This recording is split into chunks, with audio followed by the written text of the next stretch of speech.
रामानुजाय नमः। अस्मद्गुरुभ्यो नमः। अस्मत्परमगुरुभ्यो नमः। अस्मत्सर्वगुरुभ्यो नमः। अखिल कोटि ब्रह्मांड नायक परब्रह्म परमात्मा भगवान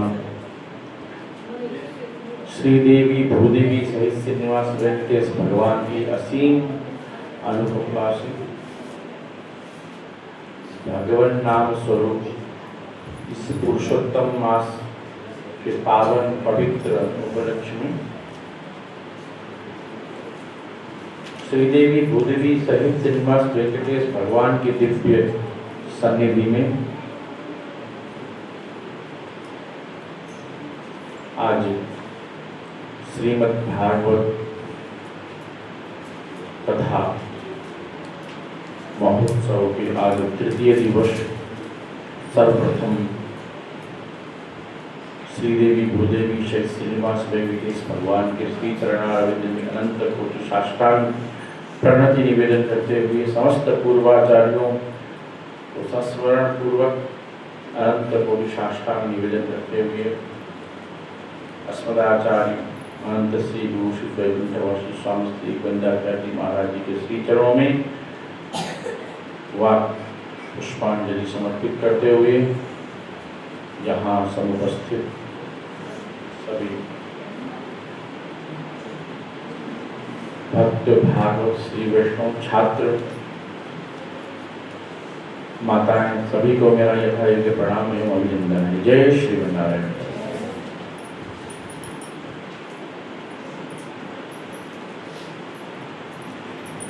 अब हम लोगों ने द्वितीय दिवस की कथा में ज्ञान और वैराग्य सहित भक्ति माता की व्यथा और उनके दुख कष्ट विषय में चर्चा हुई। साथ में उनके दुख को देखकर दुखित और व्याकुलित और व्यथित श्री परम वैष्णव परम भागवत नारद मुनि जी भी व्यथित व्याकुल होकर कहाँ पहुंचे? बद्रिकाश्रम।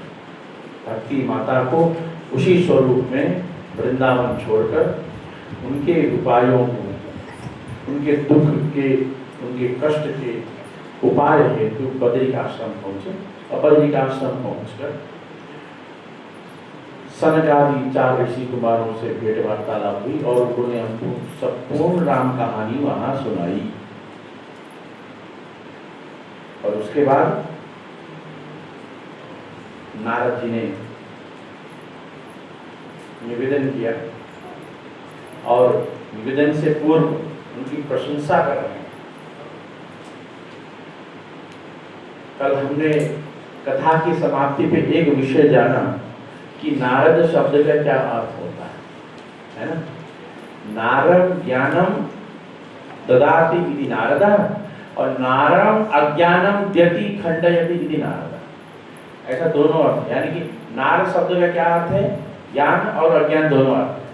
शब्दानाम अनेक अर्थ, शब्दों के अनेक अर्थ होते हैं, लेकिन नार शब्द का हमने ज्ञान अर्थ भी लाया और नार शब्द का हमने अज्ञान अर्थ भी लाया।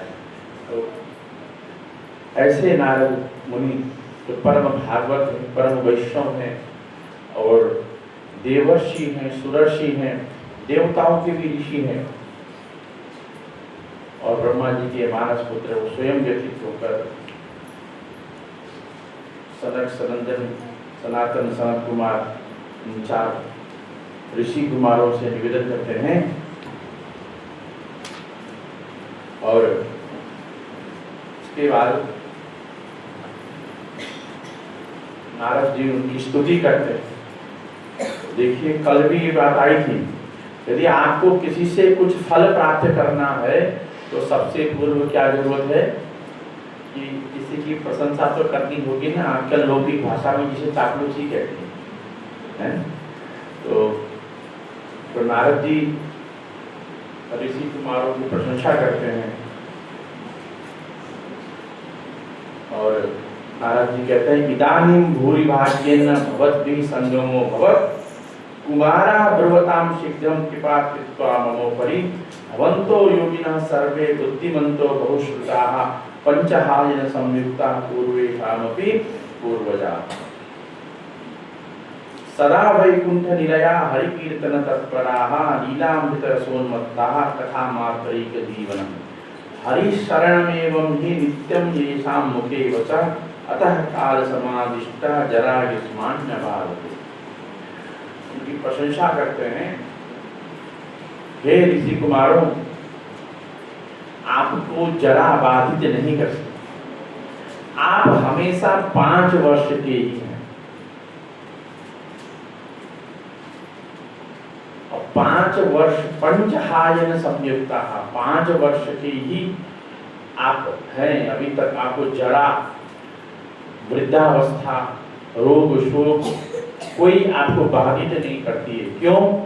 क्योंकि कह रहे हैं कि हरि शरणम एव हि नित्यम येषां मुखे वचः, जिनके मुख में श्री हरि शरणम अर्थात मैं हरि के ही शरण में रहता हूँ, जिनके मुख में हमेशा यह वाणी होती है, उनको जरा काल क्या उनको बिगाड़ सकता है। अतः काल समादिष्टा जरा आयुष्मान न बाधते। और आप कैसे हैं?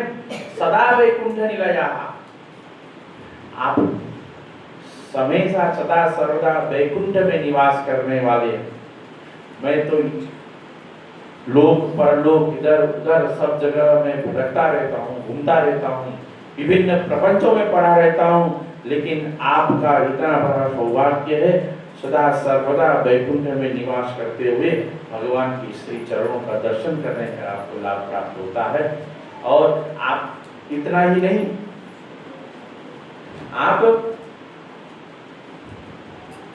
भगवान के भी जो द्वारपाल हैं, जय और विजय। देखिए, अगर किसी बड़े मिनिस्टर या मंत्री से मिलना हो ना, तो हमें क्या जरूरत है? पहले उसे पीए से मिलना पड़ेगा। किसी बड़े सरकारी ऑफिस में जाना है तो सीधे प्रवेश नहीं है, सबसे पहले उस कार्यालय का जो चौकीदार है ना, पियोन, उससे दोस्ती करनी पड़ेगी, तभी आपको एंट्री मिलेगी। तो यानी कि जितने सारे वैकुंठ में भगवान के दर्शन करने जाने वाले जितने भी देवता, ऋषि, मुनि, महर्षि जाते हैं, सब आपको प्रणाम करके ही आगे जाते हैं। और आप लोग सब मंदिरों में दर्शन करते हैं, जहाँ पांचरात्र आगम आदि विधि विधान से जहाँ भगवान की आराधना होती है, भगवान जहाँ विराजमान रहते हैं, वहाँ भगवान के द्वार में जय और विजय दोनों की भी प्रतिष्ठा होती है। सभी मंदिरों में जितने भी दिव्य देश इत्यादि, यहाँ भी देखिए है तो नहीं, लेकिन जय और विजय दोनों भगवान के द्वारपाल में बैठे हैं। ये जो चित्र है वो जय और विजय का है। तो जब जब भगवान को भोग लगता है, इनको भी लगता है। जब भगवान की आरती होती है, इनकी भी आरती होती है। कहने का मतलब जो उपचार भगवान का होता है वही उपचार, वही सेवा जय विजय की भी होती है। तो ऐसे सामर्थ्यवान आप जय विजय को भी आपने वैकुंठ से हटा दिया, वैकुंठ से पृथ्वी लोक में भेज दिया। इतना सामर्थ्य, जिसके सामर्थ्य के सामने सभी ऋषि मुनि नतमस्तक होते हैं, ऐसे जय विजय को आपने पृथ्वी लोक पाताल में भेज दिया 3 जन्म तक। ऐसे सामर्थ्यवान आप ही हमें यह सत्कर्म क्या है इसके विषय में बता। क्योंकि प्रश्न क्या था? प्रश्न ये है, अभी बद्रिकाश्रम नारद जी क्यों पहुंचे बताइए? कि नारद जी को अभी तक ये ज्ञान नहीं हुआ कि सत्कर्म क्या है। तो प्रश्न था, आकाशवाणी हुई कि ज्ञान और वैराग्य का, ज्ञान और वैराग्य कौन है? भक्ति के पुत्र। ज्ञान और वैराग्य कौन है? भक्ति के पुत्र हैं। और उनको यदि चेतन अवस्था में, चेतना अवस्था में उनको यदि लाना है, तो आकाशवाणी हुई कि हे आप नारद मुनि, देवर्षि आप सत्कर्म कराइए, सत्कर्म करिए, सत्कर्म से ही हो सकता है। क्यों? क्योंकि विभिन्न वेद वेदांत वाक्य ही गीता पाठ मुहुर्मुहु, वेद वेदांत धर्मशास्त्र उपनिषद गीता के पाठ से भी जिनकी अचेतन अवस्था चेतना अवस्थाओं को प्राप्त नहीं हुई, तो उसको ऐसे कठिन कार्य को यदि संभव करना हो तो सत्कर्म चाहिए। तो सत्कर्म जब नारद मुनि विभिन्न विद्वानों से पूछ रहे हैं, कोई सत्कर्म नहीं बता पाया, क्योंकि वहां बता गया कि सत्कर्म कौन बताएगा? तो तत्ते कर्मा विधास्यन्ति साधवा साधु भूषण, ऐसे जो साधुओं को भी भूषण है, साधुओं में भी श्रेष्ठ हैं, वही बता सकते हैं, सामान्य व्यक्ति नहीं बता सकता। नारद जी को कौन, जो देवताओं के भी ऋषि हैं, उनको कौन साधु, कौन संत, कौन ऋषि, कौन मुनि उनको बताएगा उपाय? बताओ, जिन सबका उपाय बताने वाले हैं।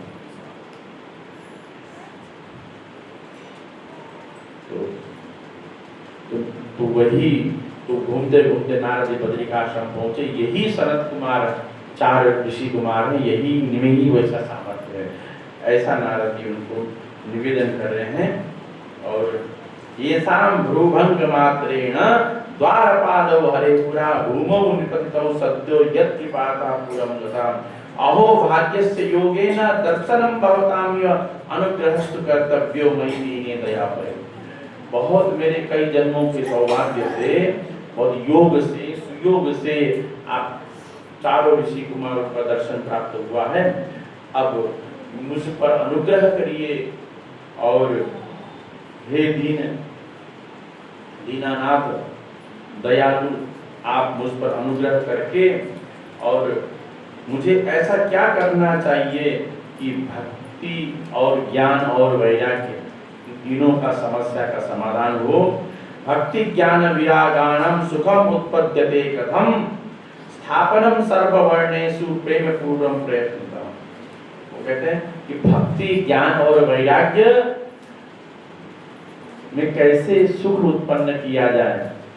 कहने का तात्पर्य है कि नारद जी ये पूछ रहे हैं कि संसार में भक्ति ज्ञान वैराग्य और भक्ति पूर्वक का प्रसार हो, न केवल भक्ति का प्रसार है।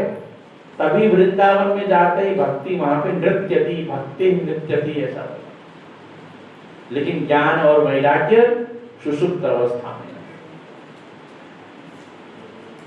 तो सर्ववर्णेषु प्रेम पूर्वम प्रयत्नतः, संसार में जितने भी लोग हैं, जितने भी वर्ण हैं, सब में भक्ति और ज्ञान और वैराग्य का संवर्धन हो, ऐसा कोई उपाय हो तो आप हमें बताएं।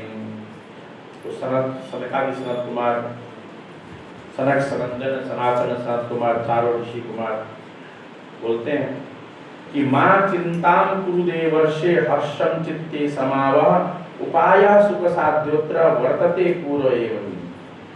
हे देवर्षि, आप चिंता मत करिए, जो इसका जो उपाय है उसका उपाय बहुत ही सरल है। उपाय सुख साध्य, सुख मतलब सरलता से साध्य है, सरलता से प्राप्त किया जा सकता है। जो आपकी समस्या है उसका समाधान बहुत सरलता से संपन्न हो सकता है। और यह जो समाधान हम बता रहे हैं, जो हम उपाय बता रहे हैं, यह हम नहीं बता रहे हैं, पूर्वतः से ही विद्यमान है। और पूर्व से क्या विद्यमान है? तो कहते हैं सत्कर्म सूचको नूनम ज्ञान यज्ञ स्मृतो उदयी। और वह सत्कर्म क्या है?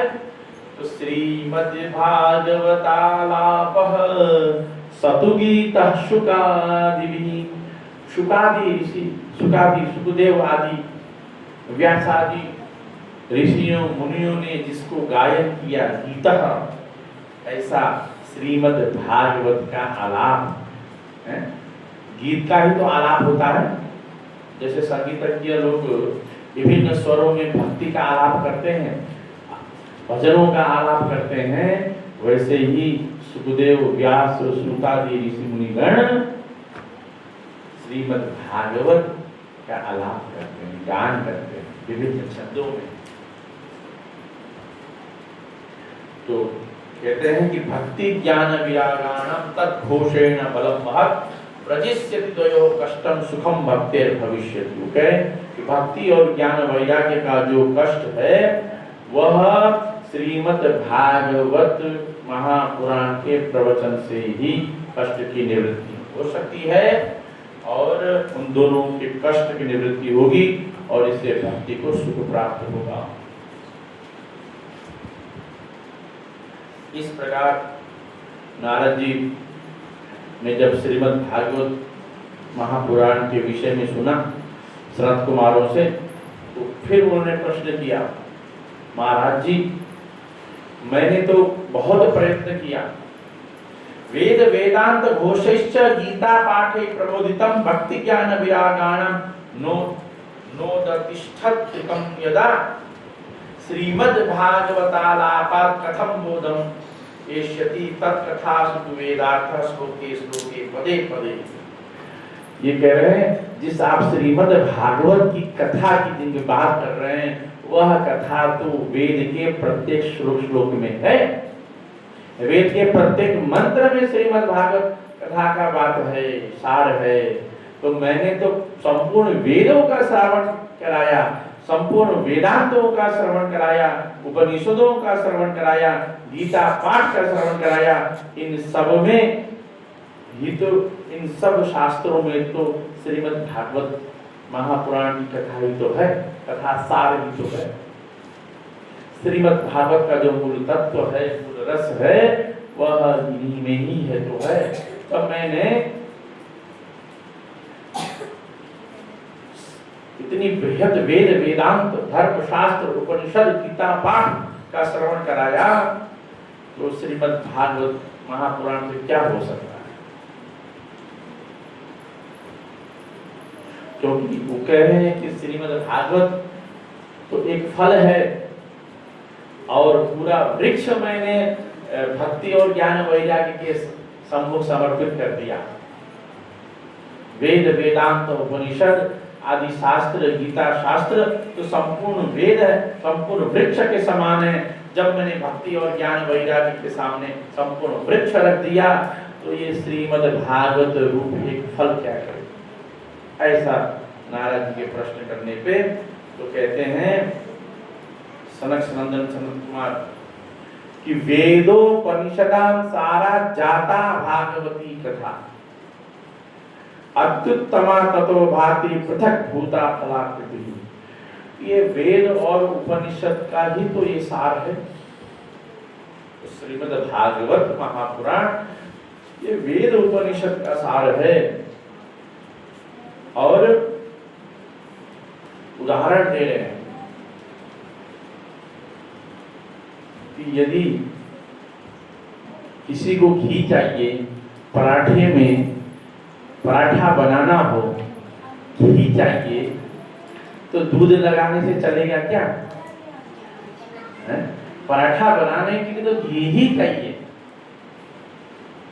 पराठा बनाने के लिए आटे को दूध में डाल देंगे तो घोल बन जाएगा, वो तो बनेगा ही नहीं। और दही डालेंगे तो खट्टा हो जाएगा और बेकार हो जाएगा।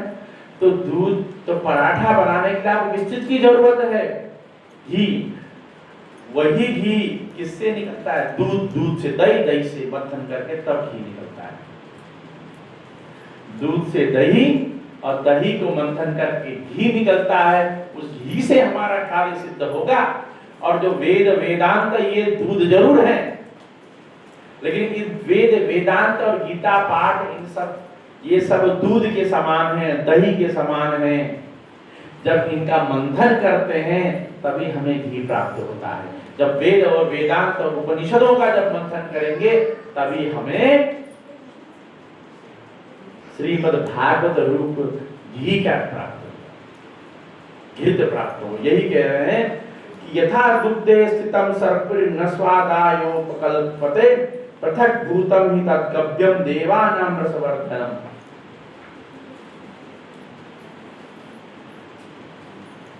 तो हमें वेद वेदांत धर्मशास्त्र गीता उपनिषद रूपी दूध और दही का जो मंथन स्वरूप ही रूप श्रीमद् भागवत कथा से ही इन ज्ञान वैराग्य का चेतना को प्राप्त करें। इस प्रकार से नारद जी को ऋषि कुमारों ने उपदेश दिया कि श्रीमद् भागवतम साध्यम शोक दुख विनाशनम। जो ये जो शोक है भक्ति माता को, जो भक्ति माता को जो दुख है, उसका विनाश के लिए उनको केवल श्रीमद् भागवत का पुराण की ही कथा सुनानी होगी। ऐसा ऋषि कुमारों ने कहने पर नारद जी बहुत प्रसन्न हुए और नारद जी स्तुति करते हैं चारों ऋषि कुमारों की। इसी स्तुति के साथ द्वितीय अध्याय का समापन यही होता है। श्री कृष्ण गोविंद हरे मुरारे, हे नाथ नारायण वासुदेव। बोलिए भक्तवत्सल भगवान की जय। अब द्वितीय अध्याय समाप्त हो गया। तृतीय अध्याय में हम प्रवेश करते हैं। तो जब हम तृतीय अध्याय में प्रवेश करते हैं तो सनकादि सनत कुमार ऋषि कुमार कहते हैं, श्रीनु नारद वक्ष्यामि विनम्राय विवेकिने गंगा द्वार समीपे तु चटमानंद नामको। ये नारद, कथा तो बद्रीनाथ में नहीं होगी, कथा बद्रीनाथ में नहीं होगी, कथा हम करेंगे आनंद नाम के घाट में। कहाँ करेंगे? गंगा द्वार समीपे तु तटमानंद नाम में, कि हरिद्वार में जहाँ हरि का द्वार है, गंगा द्वार है, उसके समीप में आनंद नाम का घाट है, उस घाट में हम कथा करेंगे। ऐसा ऋषि कुमार। तो नारद जी बड़े विस्मय हो गए।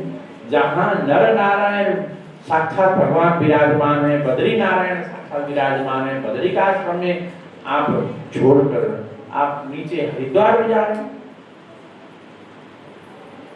बताइए क्या कारण है?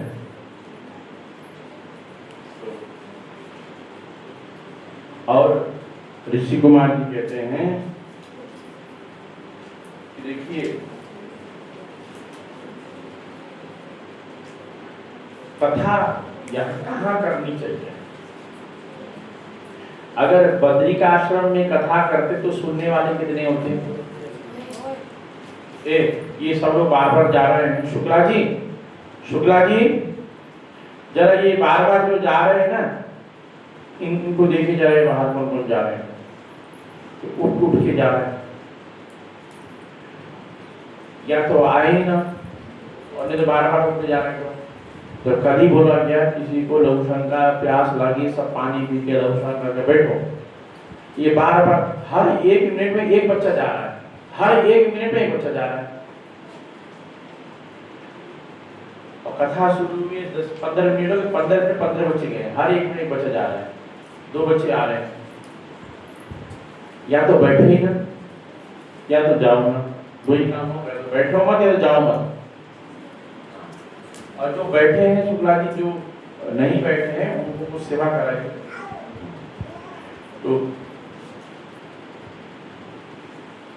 तो अगर बद्रिकाश्रम में कथा करते तो कितने श्रोता होते बताइए? हाँ जी, एक होते, कमी कहाँ होते? आज भी अगर आपको बद्रीनाथ जाना है तो बड़ी कठिनाई से जाना होगा, जबकि आज सब कुछ साधन है। आप जरा विचार करिए, पहले तीर्थाटन होता था तो तीर्थाटन ऐसा होता था कि सब लोग अपने सारे संपूर्ण कार्य से, दायित्व से निवृत्त होकर तीर्थाटन करते थे। क्यों? क्योंकि पहले लोग ये सोचते थे एक बार तीर्थ कर लिए तो पता नहीं दोबारा घर पहुंचेगी नहीं पहुंचेगी, क्योंकि दुर्गम था। आजकल तो हेलीकॉप्टर की सुविधा है, रोड की सुविधा है, कार की सुविधा है, जगह जगह धर्मशाला बने हैं, होटल बने हैं, खाने पीने की जगह है, पानी की व्यवस्था है, भोजन की व्यवस्था है, सोने की व्यवस्था है। लेकिन आप विचार करिए 4000 साल 5000 पहले कौन से धर्मशाला थे, और मार्ग कितना दुर्गम था। तो लोग जब तीर्थ यात्रा का कैसे करते थे, जब घर परिवार से सब कुछ दायित्व संपन्न हो जाए, अब बच्चों ने पढ़ लिया, शादी विवाह हो गई, पोते हो गए, अब तीर्थ यात्रा के लिए, और तीर्थ यात्रा करके दर्शन करके आ गए तो भी धन्य है, और तीर्थ यात्रा में ही भगवान के धाम चले गए तो भी हम धन्य हैं। ऐसा भाव रखते थे। और बड़ा कठिन कार्य तीर्थाटन माना जाता था, क्योंकि आज जान ही रहे सब लोग कि केदारनाथ में कितनी दुर्गम स्थिति से लोग जाते हैं। अभी भी तो 10-12 घंटा पैदल चलना पड़ता है, और उस समय सोचिए कितना पड़ता होगा। हरिद्वार से ही, हाँ जी, और रास्ता ऐसा पूरा टेढ़ा रास्ता है, टेढ़ा रास्ता है, तो वहां कितने लोग आ पाएंगे? 2, 4, 5, 7, 10 लोग आएंगे, और हरिद्वार में कथा करेंगे तो सब लोग आएंगे। तो इसीलिए बद्रिकाश्रम में दोनों नारद जी भी वहीं पे हैं, और सनकादि सनत कुमार भी वहीं पे हैं, लेकिन श्रीमद् भागवत की कथा करने के लिए बद्रिकाश्रम ऊपर से नीचे पहुंचे, है ना विषय। अच्छा, मैं एक प्रश्न आज पूछूंगा सबको, जो लोग कथा सुन रहे हैं, ये नारद जी की चर्चा क्यों आई है, या सनकादि सनत कुमार की चर्चा क्यों आई? किस प्रश्न से यह सारी कथा शुरू हो रही है, ये इसका उत्तर मुझे चाहिए। तो आप कथा सुन रहे हैं कि नारद जी की, लेकिन वो यह पठितम तद गुरवे समर्पितम वाली बात नहीं होनी चाहिए। जो आप आज कथा श्रवण कर रहे हैं, किसी को पता है तो बताइए कि ये नारद जी की चर्चा क्यों शुरू हो गई, और सनक सनंदन सनातन सनत कुमार की चर्चा क्यों शुरू? हम तो सूत जी और सौनक जी में थे ना, सौनकादि ऋषि 88,000 ऋषि सूत जी से कथा श्रवण कर रहे थे, वहां थे। हाँ जी, भक्ति के पास ही क्यों पहुंचे? भक्ति के पास तो तब पहुंचे जब हम नारद जी के पास पहुंचे। नारद जी तो बताए कि मुझे वृंदावन में भक्ति मिली थी, और उन्होंने मुझे अपना सारा वृत्तांत इस तरह सुनाया। वही वृत्तांत नारद जी ने सनक सनंदन सनातन सनत कुमार 4 ऋषि कुमारों को सुनाया है ना। चलिए, मुझे पता, कोई नहीं बताएगा, मैं स्वयं बताऊंगा। कोई बताएगा तो मैं अभी जेब से 500 रुपए निकालूंगा। ये सारी सप्ताह विधि से कथा श्रवण करना चाहिए, इस प्रश्न का उत्तर बताएं क्या? सप्ताह विधि से, जब सनकादि ऋषियों ने पूछा कि सप्ताह विधि से कथा श्रवण की जाती है, तो सप्ताह विधि से श्रवण का जो प्रयोजन है, उद्देश्य है, वो बताते बताते कि सप्ताह विधि से श्रवण कराने से भक्ति, ज्ञान और वैराग्य को चेतना प्राप्त होती। आगे बताएंगे कि किस तरह से गोकर्ण जी के द्वारा सप्ताह विधि से कथा श्रवण कराने से धुंधकारी मुक्त हो गया। फिर आगे और कथा आएगी किस प्रकार से परीक्षित जी को सुखदेव जी ने सप्ताह विधि से कथा श्रवण कराई।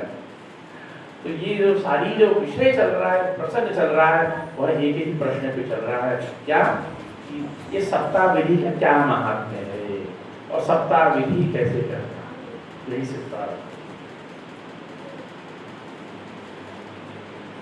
क्षमा करिएगा, बीच में प्रश्न कर देता हूँ।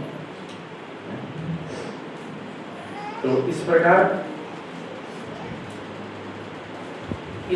से गंगा जी के किनारे, हरिद्वार के किनारे आनंद नाम के घाट में अब आनंद नाम घाट है या नहीं है पता नहीं, लेकिन श्रीमद् भागवत में लिखा हुआ है कि गंगा द्वार यानी कि हरिद्वार पे आनंद नाम का वन है, घाट है।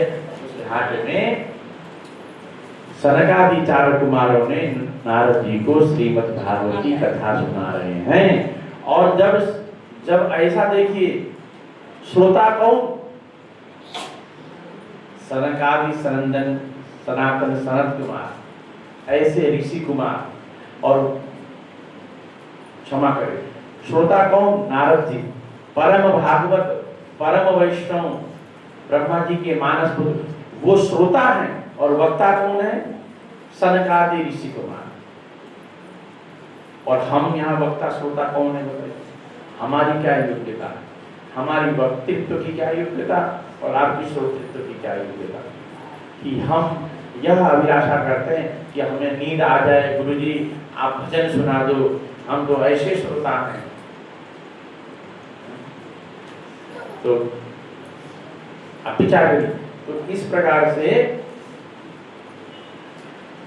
गंगा जी की किनारे में कोलाहल हो गया। यदा यातस्ततं तेतु कदा तदा कोलाहलोप्यभूत् भूर्लोके देवलोके च ब्रह्मलोके तथैव च। पृथ्वी लोक से देवलोक से लेकर ब्रह्मलोक तक शोर बच गया, शोर मच गया। अरे श्रीमद् भागवत की कथा सप्ताह विधि से सनकादि ऋषि कुमार के श्री मुख से हो रहा है।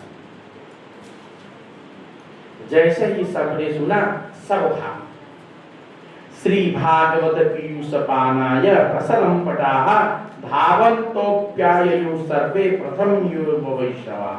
सबसे पहले वैष्णव गण भागे, कथा सुनने हरिद्वार की ओर चल रहे हैं।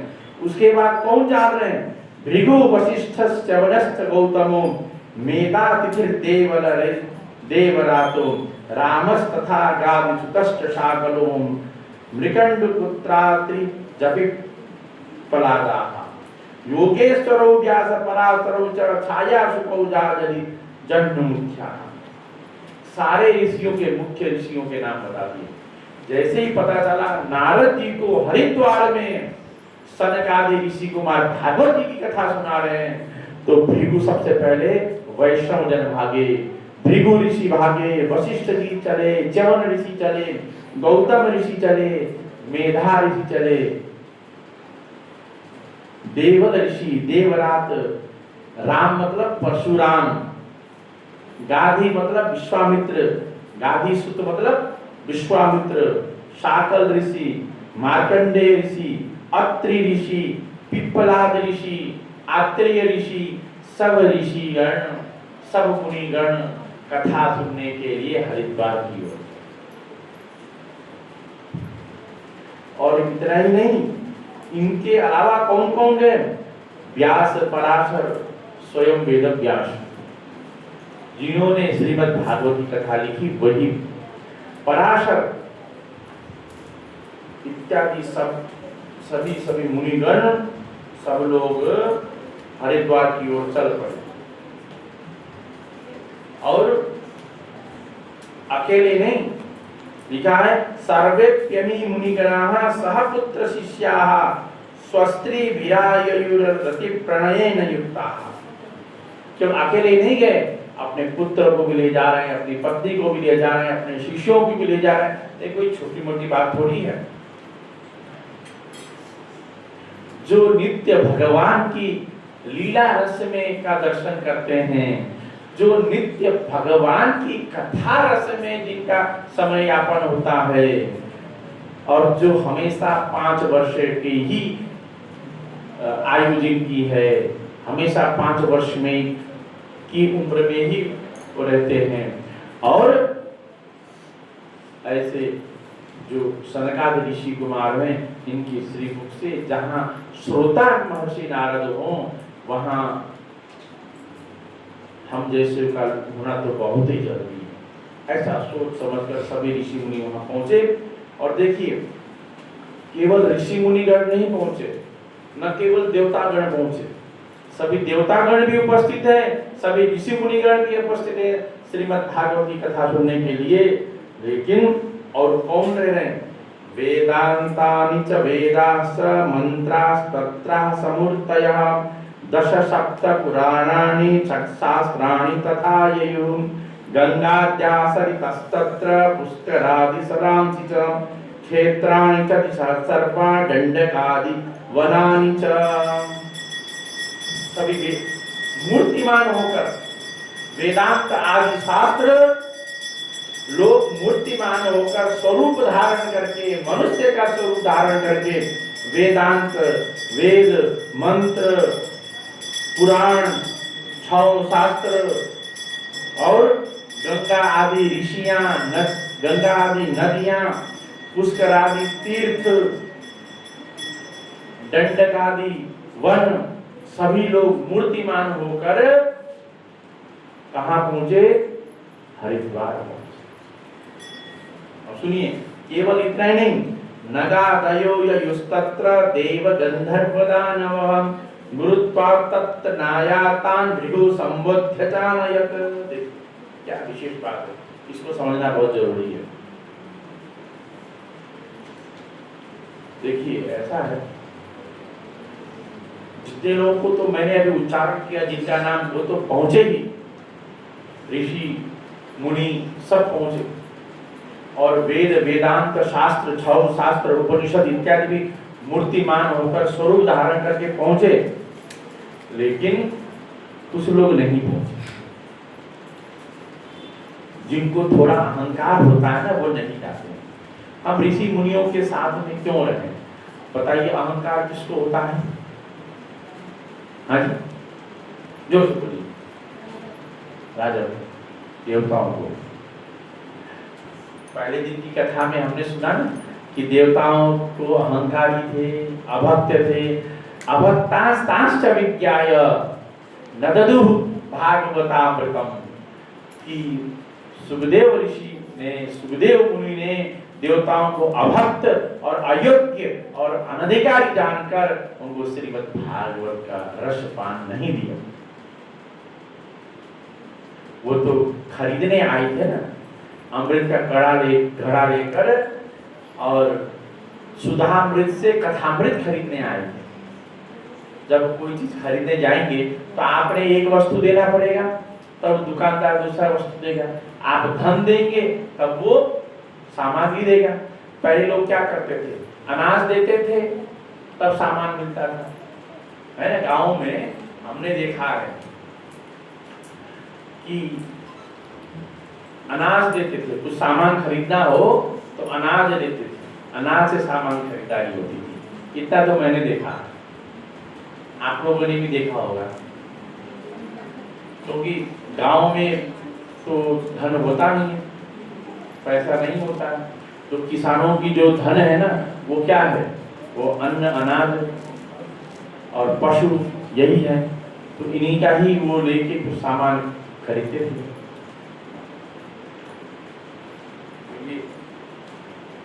इस तरह से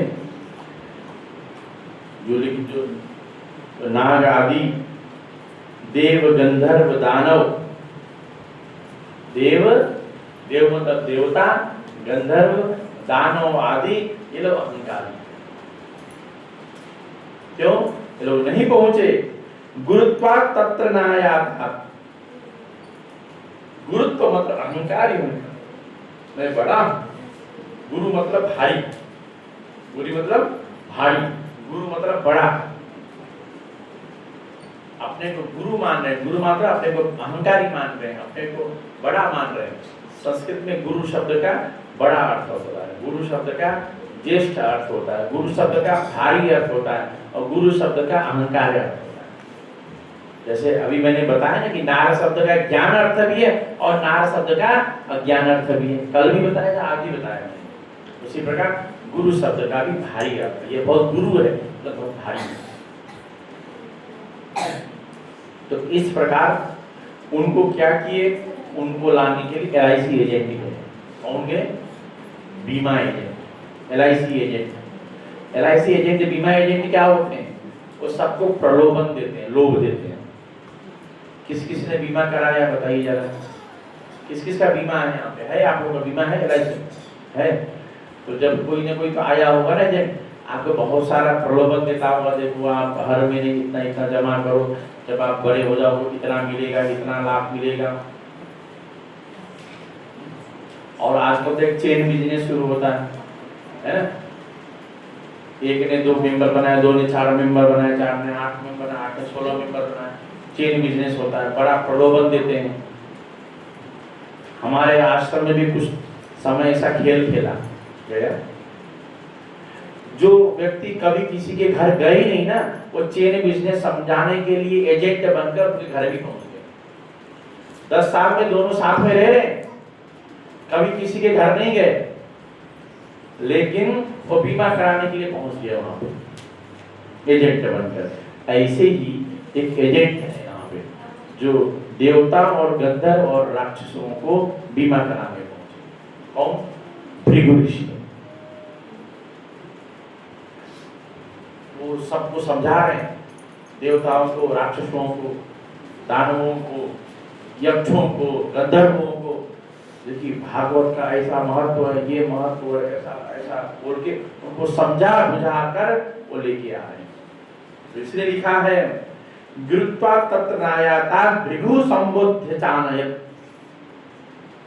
और दीक्षिता नारदे नाथ दत्तमासनम उत्तमम कुमारा वंदिता सर्वे निषेधु कृष्णोत्तरा वैष्णवा विरक्ताश्च न्यासिनो ब्रह्मचारिणम मुखमागे सितास्ते च तदग्रे नारदस्ता। है बाबू लोग जरा कृपा कर दो हमारे ऊपर, डिस्टर्ब मत करो, बाद में डिस्टर्ब कर लेना। अब देखिए भागवत की कथा तो अब आयोजन हो गई, लेकिन भागवत की कथा जब आयोजन होगा, जो श्रोतागण है ना, उनको व्यवस्थित रूप से बैठना भी चाहिए। कैसे बैठना ये बता रहे हैं कि वैष्णव, विरक्त मतलब सन्यासी, न्यासी मतलब गृहस्थी, ब्रह्मचारी, सभी लोग बैठे हैं लाइन से क्रमशः। और सबके आगे कौन बैठे? मुख भागे स्थितास्ते तदग्रे नारदस्था। और सबके आगे कौन बैठे हैं? नारद जी। और कैसे बैठे? एक भागे ऋषिगणा तदन्यत्र दिवोकसा वेदोपनिषदोन्यत्र तीर्थान्यत्र स्त्रियोन्मता। कि एक और ऋषिगण बैठे हैं, एक और देवता बैठे हैं। जब कथा होती क्या होता है, एक और पुरुष बैठते हैं, एक और स्त्रियां बैठती हैं। तो बड़े बड़े कथा आपने पांडाल देखे हैं, बीच बीच पे रेलिंग लगी होती है। कुछ वीआईपी लोग कुछ अलग बैठते हैं, कुछ लोग सोफा में बैठते हैं, कुछ लोग कुर्सी में बैठते हैं, कुछ लोग जमीन में बैठते हैं, कुछ लोग उसी मंच में भी एक व्यास जी की थोड़ी ऊपर आसन होता है, कुछ लोग व्यास आसन के नीचे बैठे रहते हैं, कुछ लोग बड़े साधु संत महामंडलेश्वर आते हैं, उनके लिए अलग से सोफा ऊपर लगाते हैं। सबके लिए स्थान बनाया जाता है ना। वैसे ही जब हरिद्वार में सरकारी ऋषि कुमारों ने कथा करी, तो सबके लिए स्थान बनाया गया है ना। एक भागे ऋषिगणा तदन्यत्र दिवोकशः और वेदोपनिषदोन्यत्र तीर्थान्यत्र स्त्रियोन्यता। वेद उपनिषद एक जगह बैठे, तीर्थ वन आदि अलग बैठे, स्त्रियां अलग बैठी। और जय शब्दो नमः शब्द शंख शब्द तथैव च चूर्ण राजा प्रसूनानां निक्षेपः सुमनानभूत विमानानि समारोह्य कियन्तो देवनायका कल्पवृक्ष पशूनैस्तान् सर्वास्तत्र समाकिरन्ति। तो वहां पे क्या जय जयकार होने लगे, जय हो जय हो जय हो, नमः शब्द, जय जयकार हो रही है, नमस्कार हो रही है, और शंख की ध्वनि हो रही है। और क्या हो रहा है? चूर्ण राजा प्रसूनानां, क्या हो रहा है? अबीर गुलाल, चूर्ण मतलब अबीर गुलाल लगा रहे हैं दूसरे को। और क्या लाजा, लाजा समझते हैं? लाजा मतलब खील बतासे। जब आपने लक्ष्मी जी की पूजा करते हैं, आपने क्या देखा है? पूजा कर लेने के बाद जब पूजा होगी, दिया जला, और दिया जलाने के बाद क्या करते हैं? प्रसन्नता से खील बतासे उसको छोड़ते हैं। क्यों? वो खील बतासे प्रसन्नता के द्योतक होते हैं। क्यों? क्योंकि जब जो धान होता है ना, धान संकुचित होता है, और जब वो अग्नि के उसमें आता है, तब वो खिल के फूल जाता है।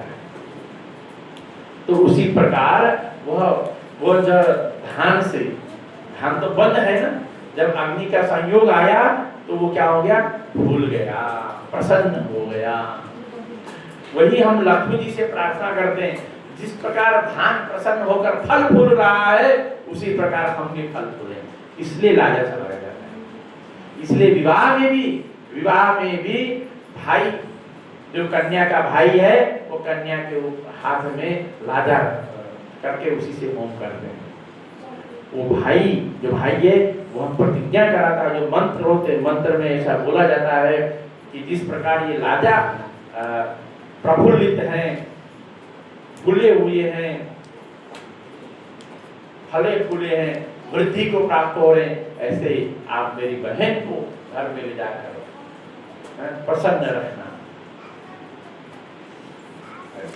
तो उसी प्रकार जब कथा आयोजन हो रहा है, कथा में भी खील बतासे भागे जा रहे हैं। खील बतासे नहीं, चूर्ण अबीर गुलाल। आपने देखा होगा जब कोई पहले विजयी होता था तो उसके अबीर गुलाल मुख में सब, किसी ने देखा है क्या, किसी ने देखा है? नहीं देखा है। आपने देखा है ना, अबीर गुलाल, या कोई रिटायरमेंट हो रहा है तो उसके लगा दिया जाता है। तो ये सब हमारे शास्त्रीय वचन है। जो भी आज सब कुछ आप देख रहे हैं, सबके पीछे कारण है, हमें जरूर कारण नहीं पता हो, लेकिन हर पीछे कारण। और विमानों में भर भर कर विमानानि समारूह्य कियंतो देवनायका, देवता आदि फिर आने लगे, क्योंकि भृगु जी जो LIC एजेंट है उन्होंने लोभ दे दिया, उस लोभ के चलते सब आने लगे। एक LIC एजेंट ने हमको भी लोभ दे दिया था, हमको भी लोभ दे दिया था, हम भी फंस गए थे बहुत पहले। तो ऐसा होता है तो प्रलोभन तो देना पड़ता है ना। तो इस प्रकार से श्रीमद् भागवत की कथा श्रवण करने के लिए संपूर्ण जगत से विशिष्ट लोग पधार रहे हैं। और देखिए भागवत की महिमा यहाँ बताई गई है, बहुत श्लोक है। अब मैं सोच रहा था प्रत्येक श्लोक का वाचन करूं, लेकिन समय इतना कम है कि देखिए मैं पहले दिन 3 अध्याय समाप्त करने के लिए सोच रहा था, आज तीसरा अध्याय मैंने शुरू किया।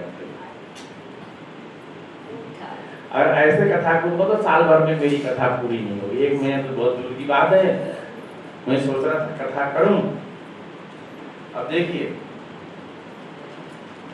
सदा सेव्या श्रीमद् भागवती कथा यस्या श्रवण मात्रेण हरिश्चित्तम समासरेत् ग्रंथोष्टादश सहस्री द्वादश स्कंद संहिता परीक्षित संवाद श्रीमद् भागवतम सुदत् तावत् संसार चक्रेस्मिन् भ्रमते ज्ञानतः पुमान् यावत् कर्णगता नास्ति सुख शास्त्र कथाक्षरम् किम सूत्रैः बहुभिः शास्त्रैः पुराणैश्च भ्रमावैः एकं भागवतं शास्त्रं मुक्तिदानेन गर्जति अश्वमेध सहस्राणि वाजपेय शतानि च सुख शास्त्र कथायाश्च कथं नार्हन्ति षोडशीम् कथा भागवतस्यापि नित्यं भवति यद्गृहे तद्गृहं तीर्थरूपं हि वसतां पापनाशनम् तावत् पापान् देहेऽस्मिन् निवसन्ति तपोधनाः तावन् न श्रूयन्ते सम्यक् श्रीमद् भागवतं नरेण न गंगा न गया काशी पुष्करं न प्रयागकं सुख शास्त्र कथायाश्च फलेन समतां नयेत् श्लोकार्थं श्लोकपादं वा नित्यं भागवतोद्भवं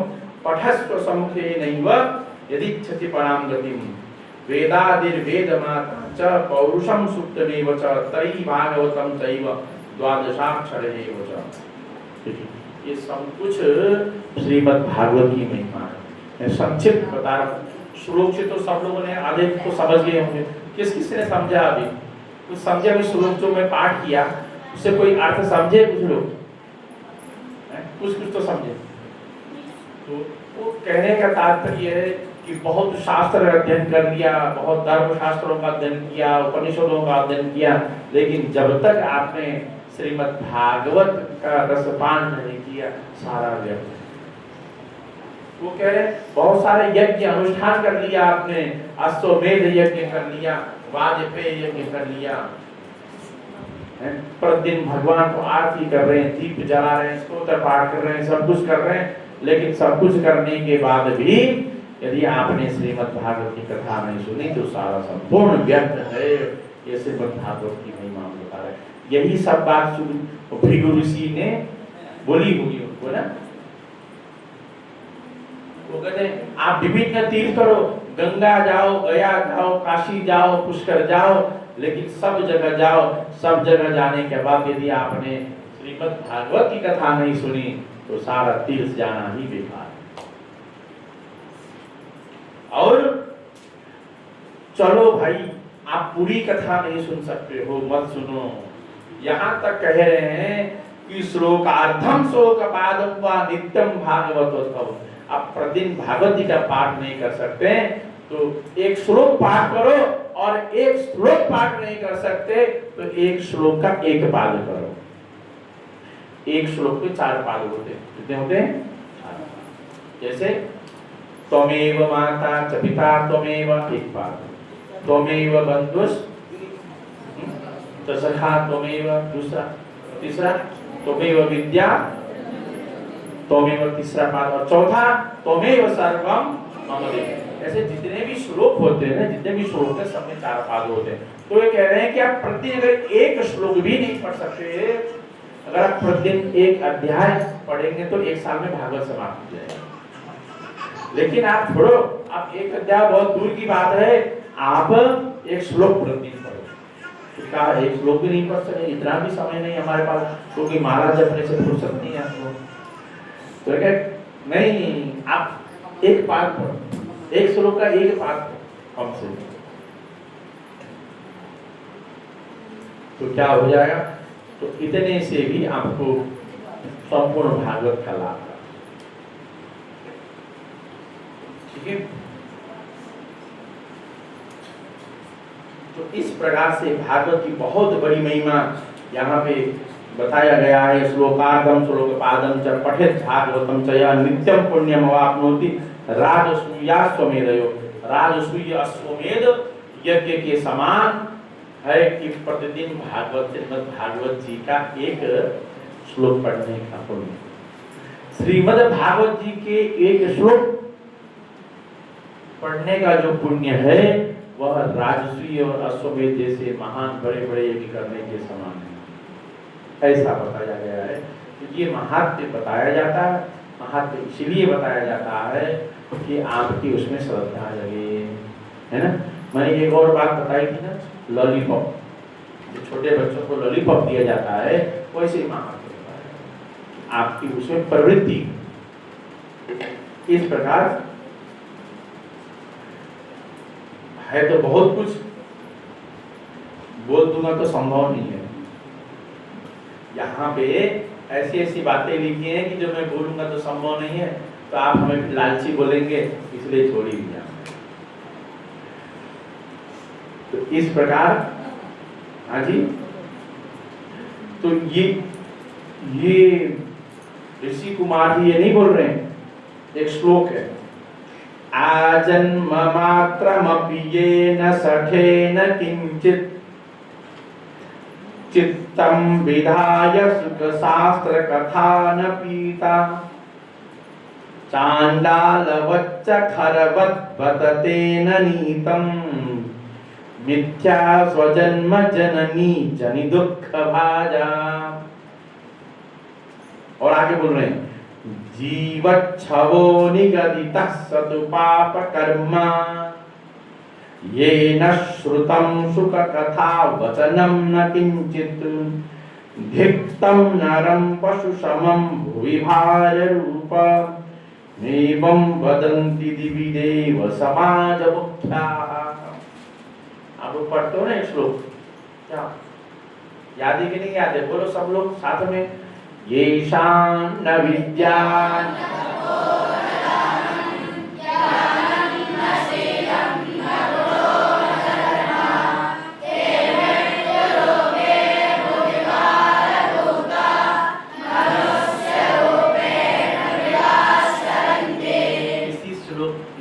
श्लोक आपने बोला, इसी का ही भाव जो मैंने गाया उसमें वही भाव है ना। जिस प्रकार जिसके पास विद्या नहीं है, तप नहीं है, धन नहीं है, ज्ञान नहीं है, वह क्या है? कि मनुष्य का पृथ्वी मनुष्य को मनुष्य पृथ्वी में भार और पशु के समान है, वैसे ही यदि आपने भागवत जी का एक श्लोक नहीं पढ़ा, आपने भागवत जी की कथा नहीं सुनी, वो चांडालवत, वो चांडाल की तरह है। और खरवत, खर मतलब खर शब्द का कितने लोग जानते हो? जानते हैं खर, खर मतलब गधा, खर मतलब गधा, उसके और वह जननी जनि दुख भाजा, इसके समान है कि माता भी सोची कि मैंने क्यों ऐसे पुत्र को जन्म दिया जो भागवत की कथा में सुनता। यहाँ तक ऐसी उपमा जैसे बता रहे, बहुत कुछ है। और ये केवल मैं नहीं कह रहा हूँ, ये तो जो भागवत जी में लिखा है वो कह रहा हूँ, ठीक है। आप गुरुजी अपने मन से कह रहे हैं ऐसा मत सोचिएगा, मैं तो इसलिए ना प्रमाण रूप एक एक श्लोक का वाचन कर रहा हूँ। मैं ज्यादा कथा कुछ कर ही नहीं रहा हूँ, श्लोक पढ़ रहा हूँ, श्लोक का अर्थ आपको बता रहा हूँ। मैं ये नहीं चाहता कि ज्यादा इधर उधर की बात बता के समय का भी यापन हो जाए, तो जैसा जैसा यहाँ लिखा है वैसा वैसा मैं आपको कथा अनुवाद करता हूँ। तो इस प्रकार का दुर्लभ है वो एक श्लोक जरा विचार करिए सब लोग। दुर्लभ कथा लोके श्रीमद् भागवतोद्भवा कोटि जन्म समुत्थेन पुण्येन लभ्यते। इब्राहिमपुर गांव में कितने लोग रहते हैं? कितने लोग रहते हैं अंदाजे में? 50, 100, 200, 500 बताइए। 500 लोग इब्राहिमपुर गांव में रहते होंगे। तो नथुपुरा में कितने होंगे? 5000 होंगे। सही बात है नहीं बात? और अमृत बिहार में कितने रहते हैं? वहां में 5-7 हजार लोग रहते होंगे। बुराड़ी में 10,000 लोग रहते होंगे। कुल मिला के हमारे बुराड़ी विधानसभा में 6 लाख से ज्यादा पब्लिक है कि नहीं? वही बात यहाँ बता रहे हैं कि दुर्लभा कथा लोके, लोक में कथा बहुत ही दुर्लभ है। क्यों? क्योंकि हमें श्रीमद् भागवत की कथा श्रवण करने का बहुत जन्मों के पुण्य प्रताप के फल स्वरूप हम तो कथा श्रवण करने का अवसर मिलता है।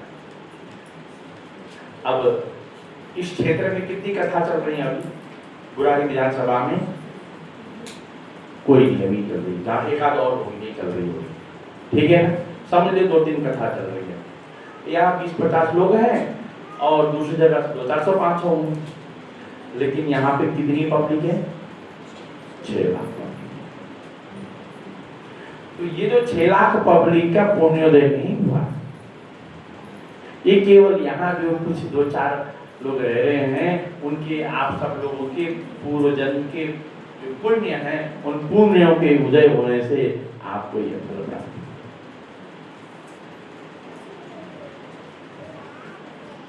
तेन योग निधे धीमन श्रोतव्यासा प्रयत्नता दिनानाम नियमो नास्ति सर्वदा श्रवणम मतम। और कोई कहता है कि हम 7 दिन में सुनेंगे, फलाने वार को सुनेंगे, फलाने मुहूर्त को सुनेंगे, फलाने तिथि को सुनेंगे, फलाना योग आएगा, फलाना अच्छा मुहूर्त आएगा। यहाँ तक बोल दिया यदि आप में प्रकट इच्छा हो, प्रबल इच्छा हो श्रीमद् भागवत की कथा, उसके लिए कोई मुहूर्त की भी जरूरत नहीं है। दिनानाम नियमः नास्ति, दिन का नियम नहीं है, किसी दिन का नियम नहीं है, किसी भी दिन आप श्रवण सुन सकते हैं। यदि प्रबल इच्छा हो तो लोग कोई पुण्य मांगलिक या शुभ कार्य करना तो बड़े पंडित जी के पास भागते हैं ना कि मुहूर्त निकालो, लेकिन श्रीमद् भागवत पठान के लिए प्रबल और प्रकट इच्छा हो तो आपको मुहूर्त की भी जरूरत नहीं है, दिन का नियम की जरूरत नहीं है। और सत्येन ब्रह्मचर्येन सर्वदा श्रवणम तम असक्यत्वात् कलो बोध्यो विशेषोत्तरसुखाज्ञा।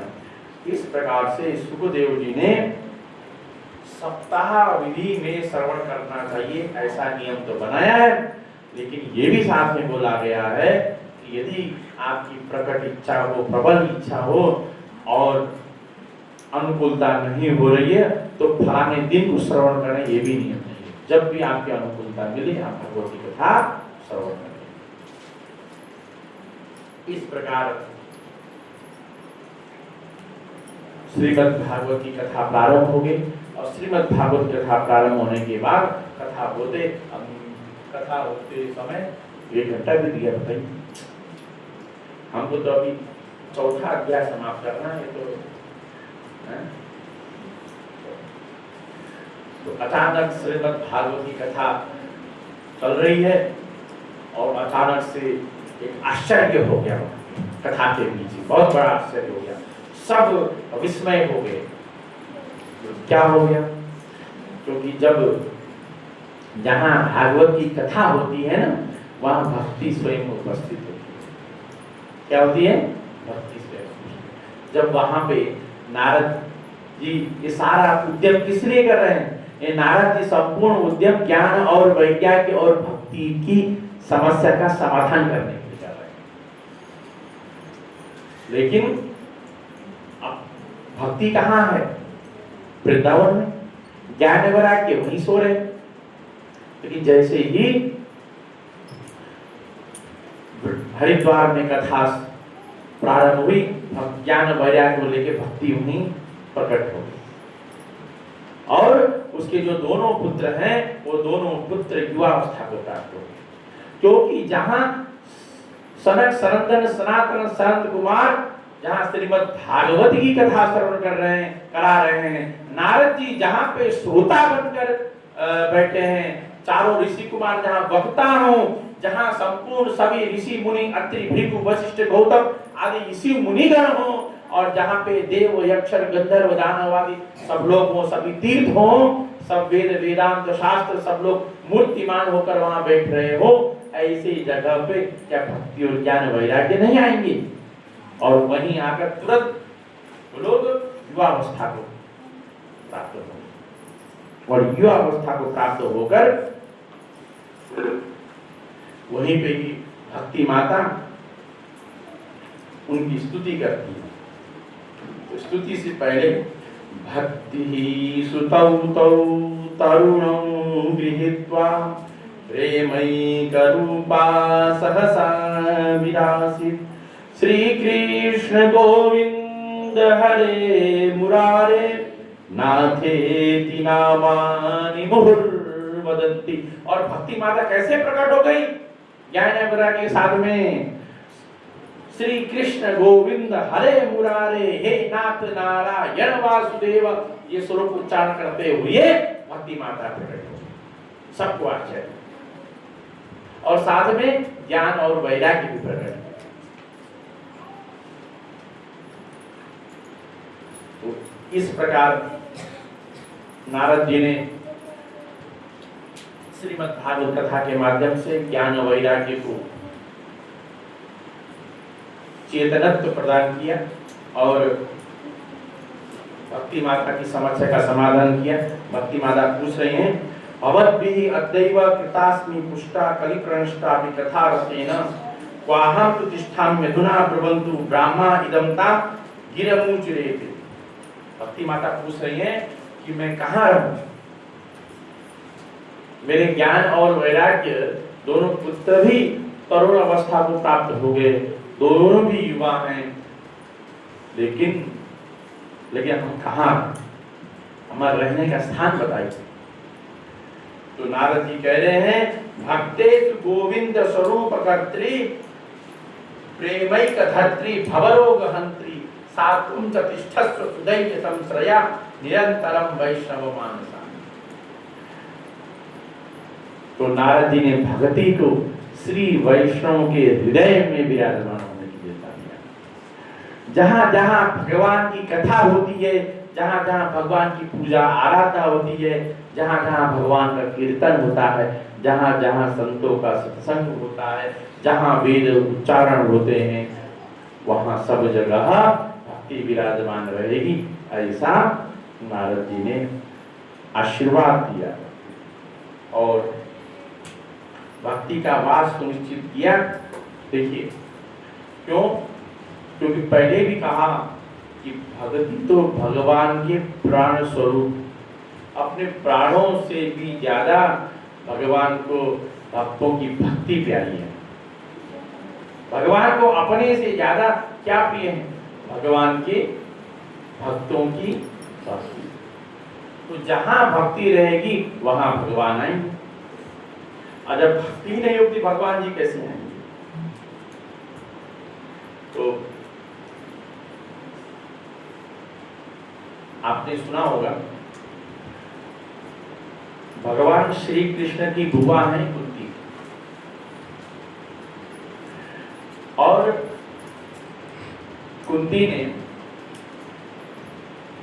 कुंती को भगवान ने प्रसन्न होकर कहा कि बुआ,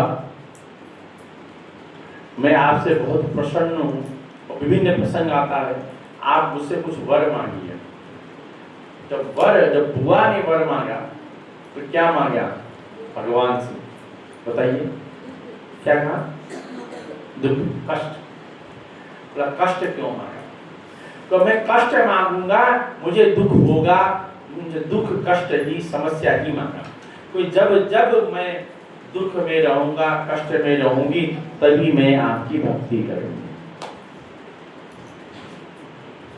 अगर मैं दुख नहीं होगा, मुझे दुख नहीं होगा, मुझे कष्ट नहीं होगा, तो मैं आपकी भक्ति भी नहीं करूंगी। जब मुझे कष्ट आया है, तब मैंने आपकी भक्ति की है, तब आपने मेरी समस्या का समाधान किया, आपने मुझे दर्शन दिया है। तो आज भक्ति पाने के लिए भक्त लोग दुख कष्ट भगवान से वर के मांगते हैं। वर में तो लोग, दानव लोग क्या मांगते हैं? मुझे ऐसी शक्ति दो।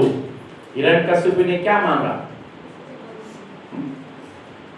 जब दानव लोग होते हैं, जो भगवान से वर में क्या मांगते हैं? उल्टा सीधा ये सब चीज मांगते हैं। और जो भगवान के भक्त होते हैं क्या मांगते हैं? भगवान से भक्ति मांगते हैं, कष्ट मांगते हैं, दुख मांगते हैं।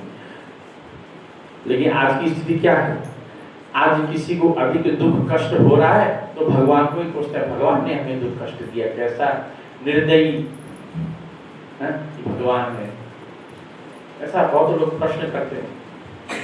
भगवान को दया नहीं आती है। इस भगवान को दया नहीं आती है, इस पे चर्चा करेंगे हम 30 दिन में एक दिन विशेष चर्चा करेंगे। चर्चा ये करेंगे कि भगवान को दया क्यों नहीं आती है, भगवान दुख क्यों देते हैं, भगवान किसी को गरीब किसी को अमीर क्यों बनाते हैं? किसी को भगवान ने अंबानी का बेटा बनाया और किसी को भगवान ने रंग का बेटा बनाया है।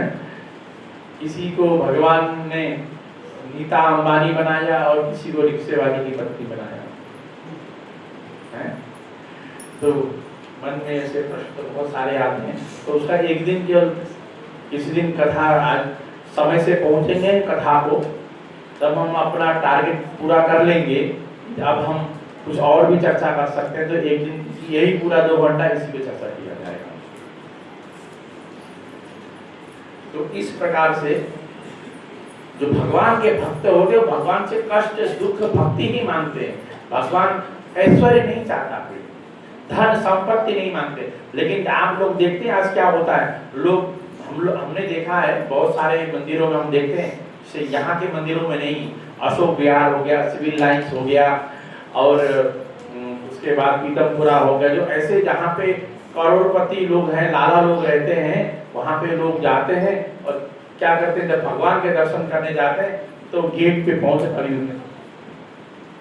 देखा आपने? इससे ये तो गलत कार्य है, ऐसा करो मत। ऐसे तो लोग करते नहीं हो, ये क्या कर रहे हैं? ये तो अपराध है, इससे आप ऐसे करो भगवान, ये क्या किया है? हाँ, हाथ नहीं जोड़ जाते एक हाथ से, ये होता नहीं है। ये करना मतलब है किसी राम राम जी कैसे होता है ना, कहीं रास्ते में चल रहे हैं, राधे राधे राम राम जी, ऐसा तो वो है। और राधे राधे राम जी में क्या अंतर है? वही अंतर है भगवान को यूं करने में और भगवान को यूं करने में, है कि नहीं? बताइए मेरी बात।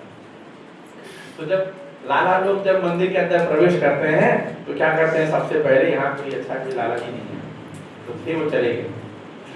तो पहले यूं करेंगे, फिर उसके बाद क्या करेंगे आगे,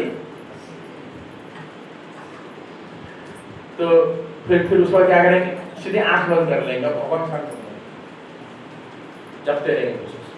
आंख बंद करके आए हैं भगवान के दर्शन करने के लिए, लेकिन जब वहां सामने भगवान के सामने पहुंचते हैं तो क्या करते हैं, आंख बंद कर लेते हैं और कुछ ना कुछ मांगते रहते हैं।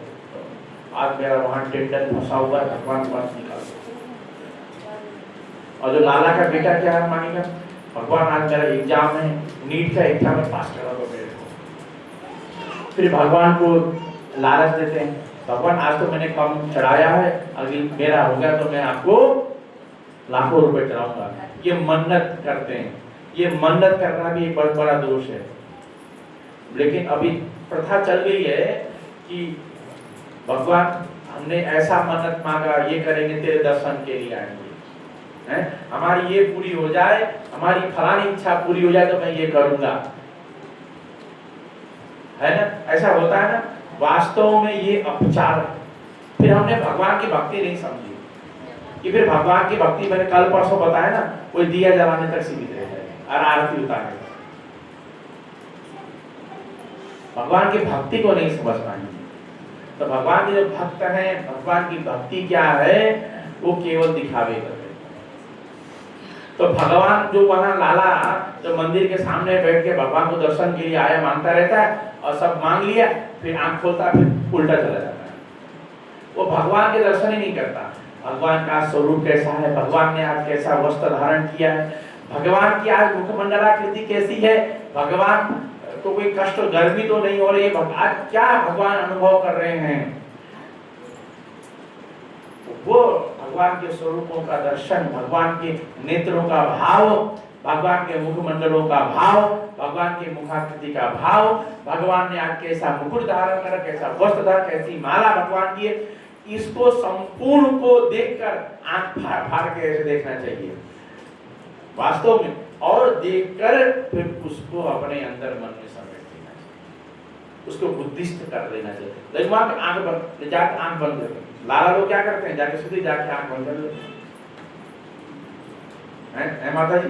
ऐसा हम लोग देखते हैं। मैंने यहाँ के लिए नहीं बोला, मैंने ये सिविल लाइंस पीतमपुरा, वहाँ जहाँ बड़े बड़े मोटे मोटे लाला लोग हैं, हाँ जी, हम भी कर लेते हैं, हमें पता नहीं। मैं आप लोगों की बात नहीं कर रहा हूँ, लेकिन मैं वहाँ की बात, तो क्यों मैं इसलिए बताऊं, भगवान ने जो तुमको देना था ना, जिस दिन तुम्हारा जन्म हुआ, जिस दिन तुम माता के गर्भ में आए, उसी दिन, आज 20 तारीख है क्या, 19 मई 2026 को 12:20 पे कितने लोग यहाँ बैठे कथा सुनेंगे। जिस दिन हम सब लोगों का जन्म हुआ, उसी दिन हमारे माथे पे लिख दिया गया, हमको जितना पाना है उसी दिन लिख दिया गया, हमारे भाग्य में क्या क्या होना है उस दिन लिख दिया, हम किसके पुत्र होंगे, कौन हमारा माता होगा, कौन हमारे पिता होंगे, कौन हमारा पुत्र होगा, किसका विवाह होगा, हम क्या कमाएंगे, क्या खाएंगे, उस दिन हमारे भाग्य में लिख दिया है। बाकी मांगने से नहीं,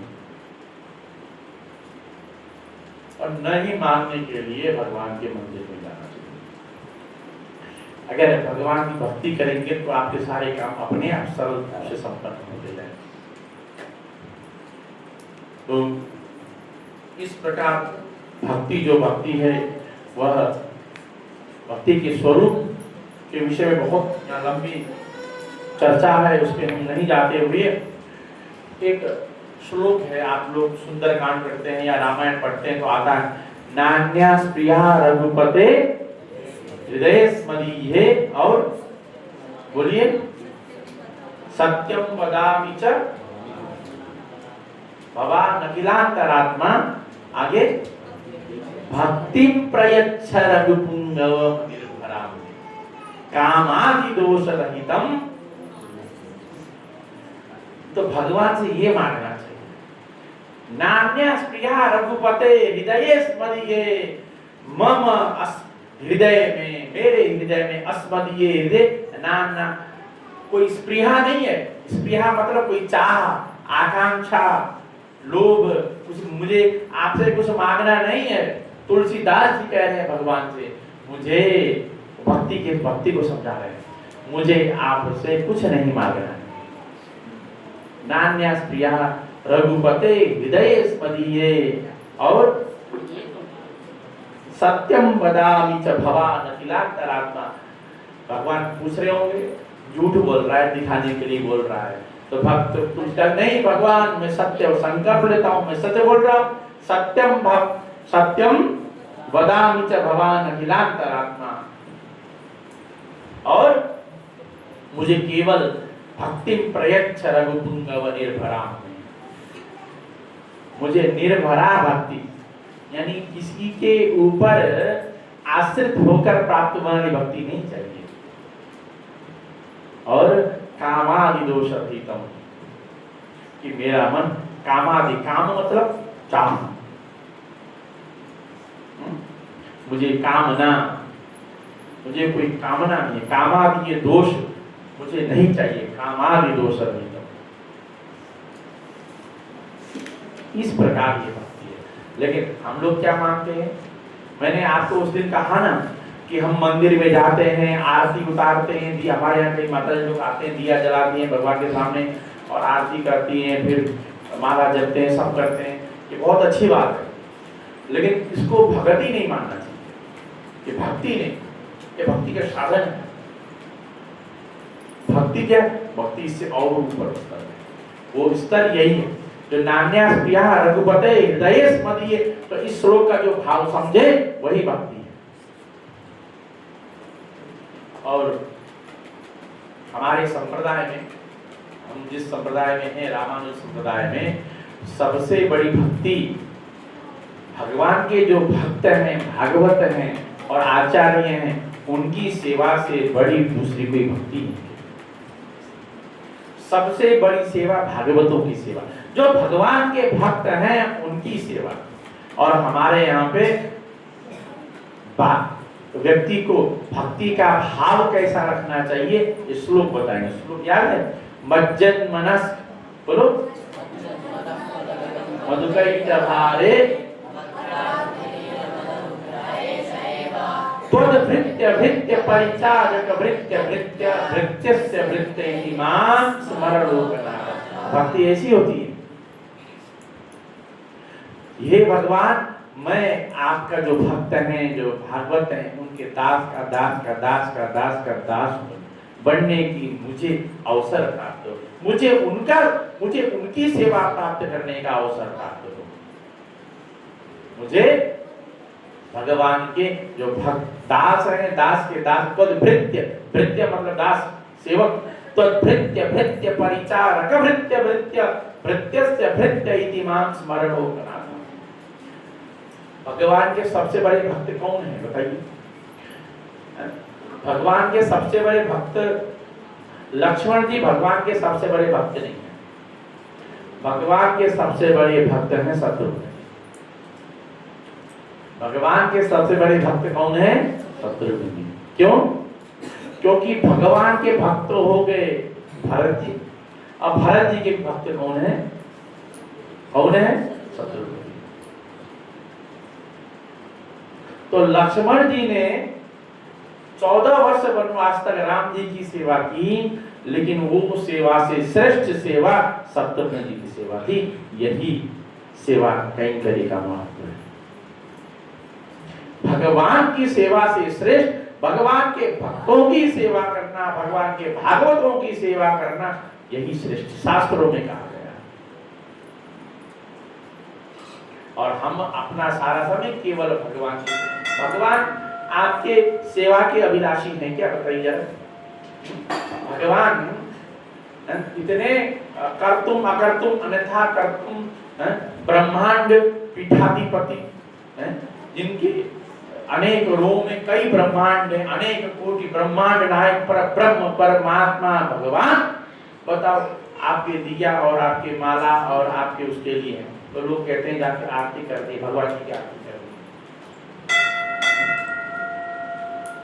लेकिन इस पूजा से भी ज्यादा जो आप पूजा करते हो उसके ज्यादा भागवत पूजा। अब मंदिर में आओ तो मंदिर में आओ तो वहाँ मंदिर में भगवान के 2 भजन गाने से अच्छा मंदिर में आप झाड़ू पोछा वो। मंदिर में आओ, आप मंदिर में आके मंदिर के बर्तन धुलो, वो भक्ति। आप मंदिर में आओ, मंदिर में कीर्तन करने की अपेक्षा आप मंदिर में जो भागवत है उनकी सेवा करो विभिन्न स्वरूप में। कहने का तात्पर्य यह है जो भी भगवान का भक्त है उस भगवान के भक्त को देखते ही आपको प्रणाम करने की इच्छा हो। आप वही दंडवत करने लग जाओ तो इसका मतलब आप में भक्ति है, नहीं तो दिखावे की भक्ति है। किसी ने ऊर्ध्व कुंड धारण कर रखा है, ऊर्ध्व कुंड धारण करते हुए आप उस वहीं रोड में ही जो लेट जाए, इस प्रकार की भक्ति ही भक्ति है, तो तभी वो भक्त है। लेकिन ऐसा संभव नहीं है, संभव नहीं है ऐसा। लेकिन वहां तक पहुंचने के लिए हम प्रयास तो कर सकते हैं। संभव नहीं है लेकिन वहां तक पहुंचने, उस पराकाष्ठा तक पहुंचने के लिए हम प्रयास कर सकते हैं। आगे आएगा। अभी गोकर्ण जी अपने पिता, जो मैं बात आपको कह रहा हूँ यही बात गोकर्ण जी अभी बताएंगे अपने पिता को। गोकर्ण जी के पिताजी का क्या नाम था बताइए? धुंधुरी तो सबको नाम याद है, धुंधुकारी भी सबको नाम याद है, लेकिन धुंधुरी के पति और हाँ जी आप है ना, ठीक है, क्योंकि आजकल लोग ना बुराई जल्दी याद करते हैं नहीं कम याद करते, तो ये है ऐसा। तो इसीलिए इसी स्वरूप में अब नारद जी ने भक्ति को भगवान के भक्तों के हृदय में निवास करने की आज्ञा देकर यही तृतीय अध्याय समाप्त हो जाता है। श्री कृष्ण गोविंद हरे मुरारे हे नाथ नारायण वासुदेव। इस श्लोक में क्यों गाता हूं पता है आपको? क्योंकि ये ऐसा कीर्तन है जो भागवत में अभी आया, सुना किसी ने? नहीं सुना, अभी आया ना। भक्ति सुतौ तौ तरुण गृहीत्वा प्रेमैक रूपा सहसा विलासी श्री कृष्ण गोविंद हरे मुरारे हे नाथ नारायण वासुदेव। ये ऐसा जो श्लोक है, देखिए मैंने आपको बैठने की जगह दीजिए आप लोग। मैंने उस दिन आप सब लोगों को कहा, आप सब लोगों से निवेदन किया, क्या निवेदन किया कि जो संस्कृत में जो मूल श्लोक है उसका महत्व है। जो मैं कथा आपको कह रहा हूं उसका कोई महत्व नहीं है, बहुत कम। मैं आपको जो कथा कह रहा हूं उसका 1% महत्व है। कितना? जो मन से मैं जो हिंदी में जो आपको कथा कर रहा हूं उसका महत्व केवल 1% है। और लेकिन जो मैं संस्कृत में श्लोक बोल रहा हूं जो आप सुन रहे हैं, और मैं प्रयास भी यही कर रहा हूं कि ज्यादा से ज्यादा मैं श्लोक का उच्चारण करूं, उसका महत्व 99%। क्यों? आप हम लोग बच्चे लोग गायत्री जपते हैं, तो गायत्री माला जपने का जो फल है वो गायत्री के अर्थ पढ़ने का फल नहीं है। जो मूल श्लोक, इस स्वरूप में श्लोक, क्योंकि जो अक्षर हैं, जो वेद हैं, ये जो शास्त्र हैं, ये साक्षात भगवान की मूर्ति है। मूर्ति और फोटो में, एक मिनट,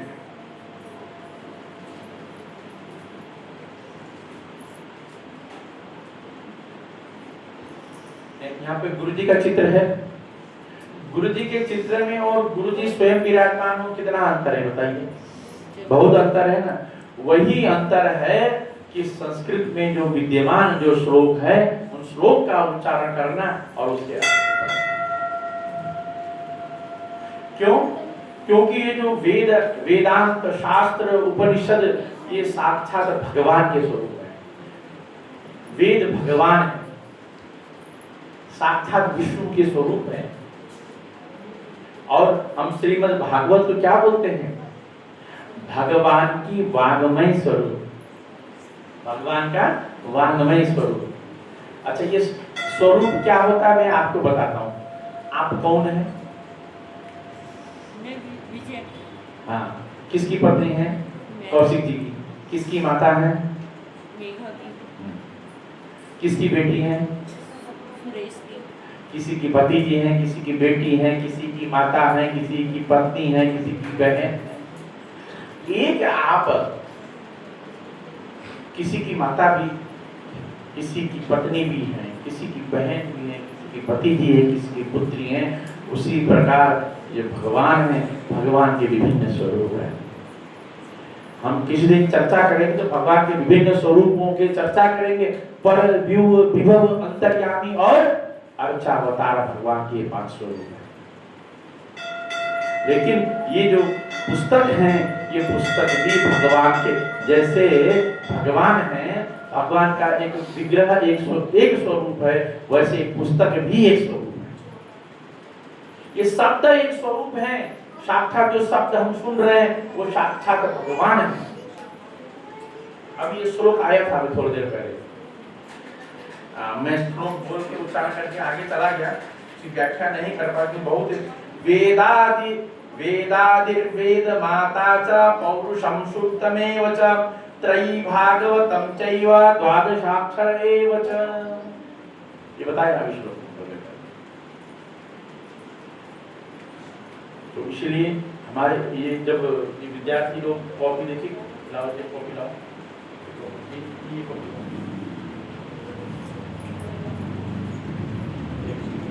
ये कॉपी है सरस्वती माता, ये मुड़ गई है।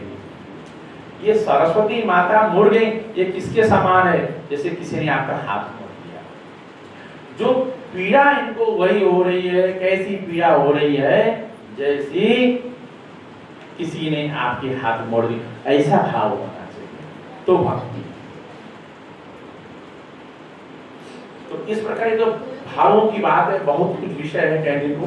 तो इस प्रकार अब हम चतुर्थ अध्याय में प्रवेश करते हैं। चतुर्थ अध्याय में प्रवेश करने पर अब हम तीनों अध्यायों का सार रूप समझते हैं। तीनों अध्यायों का सार क्या है? देखिए,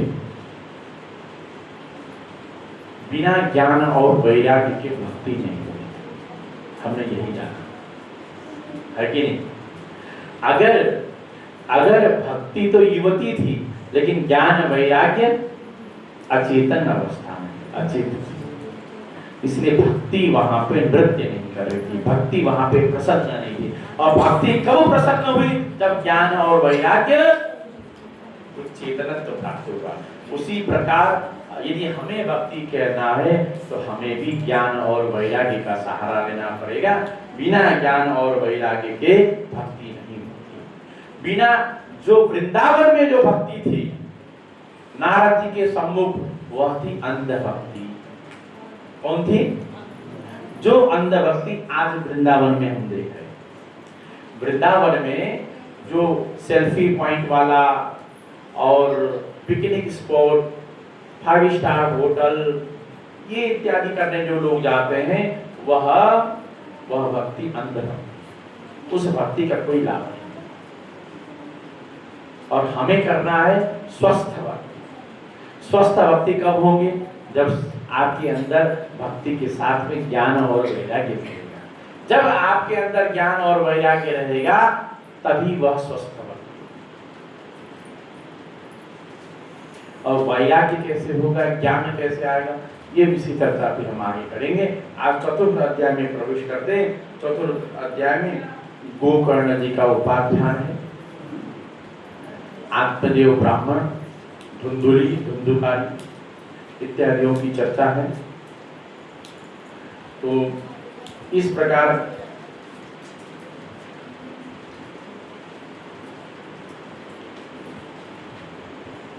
सप्ताह कथा चल रही है और कथा के बीच में ही ज्ञान और वैराग्य को चेतना प्राप्त हुई।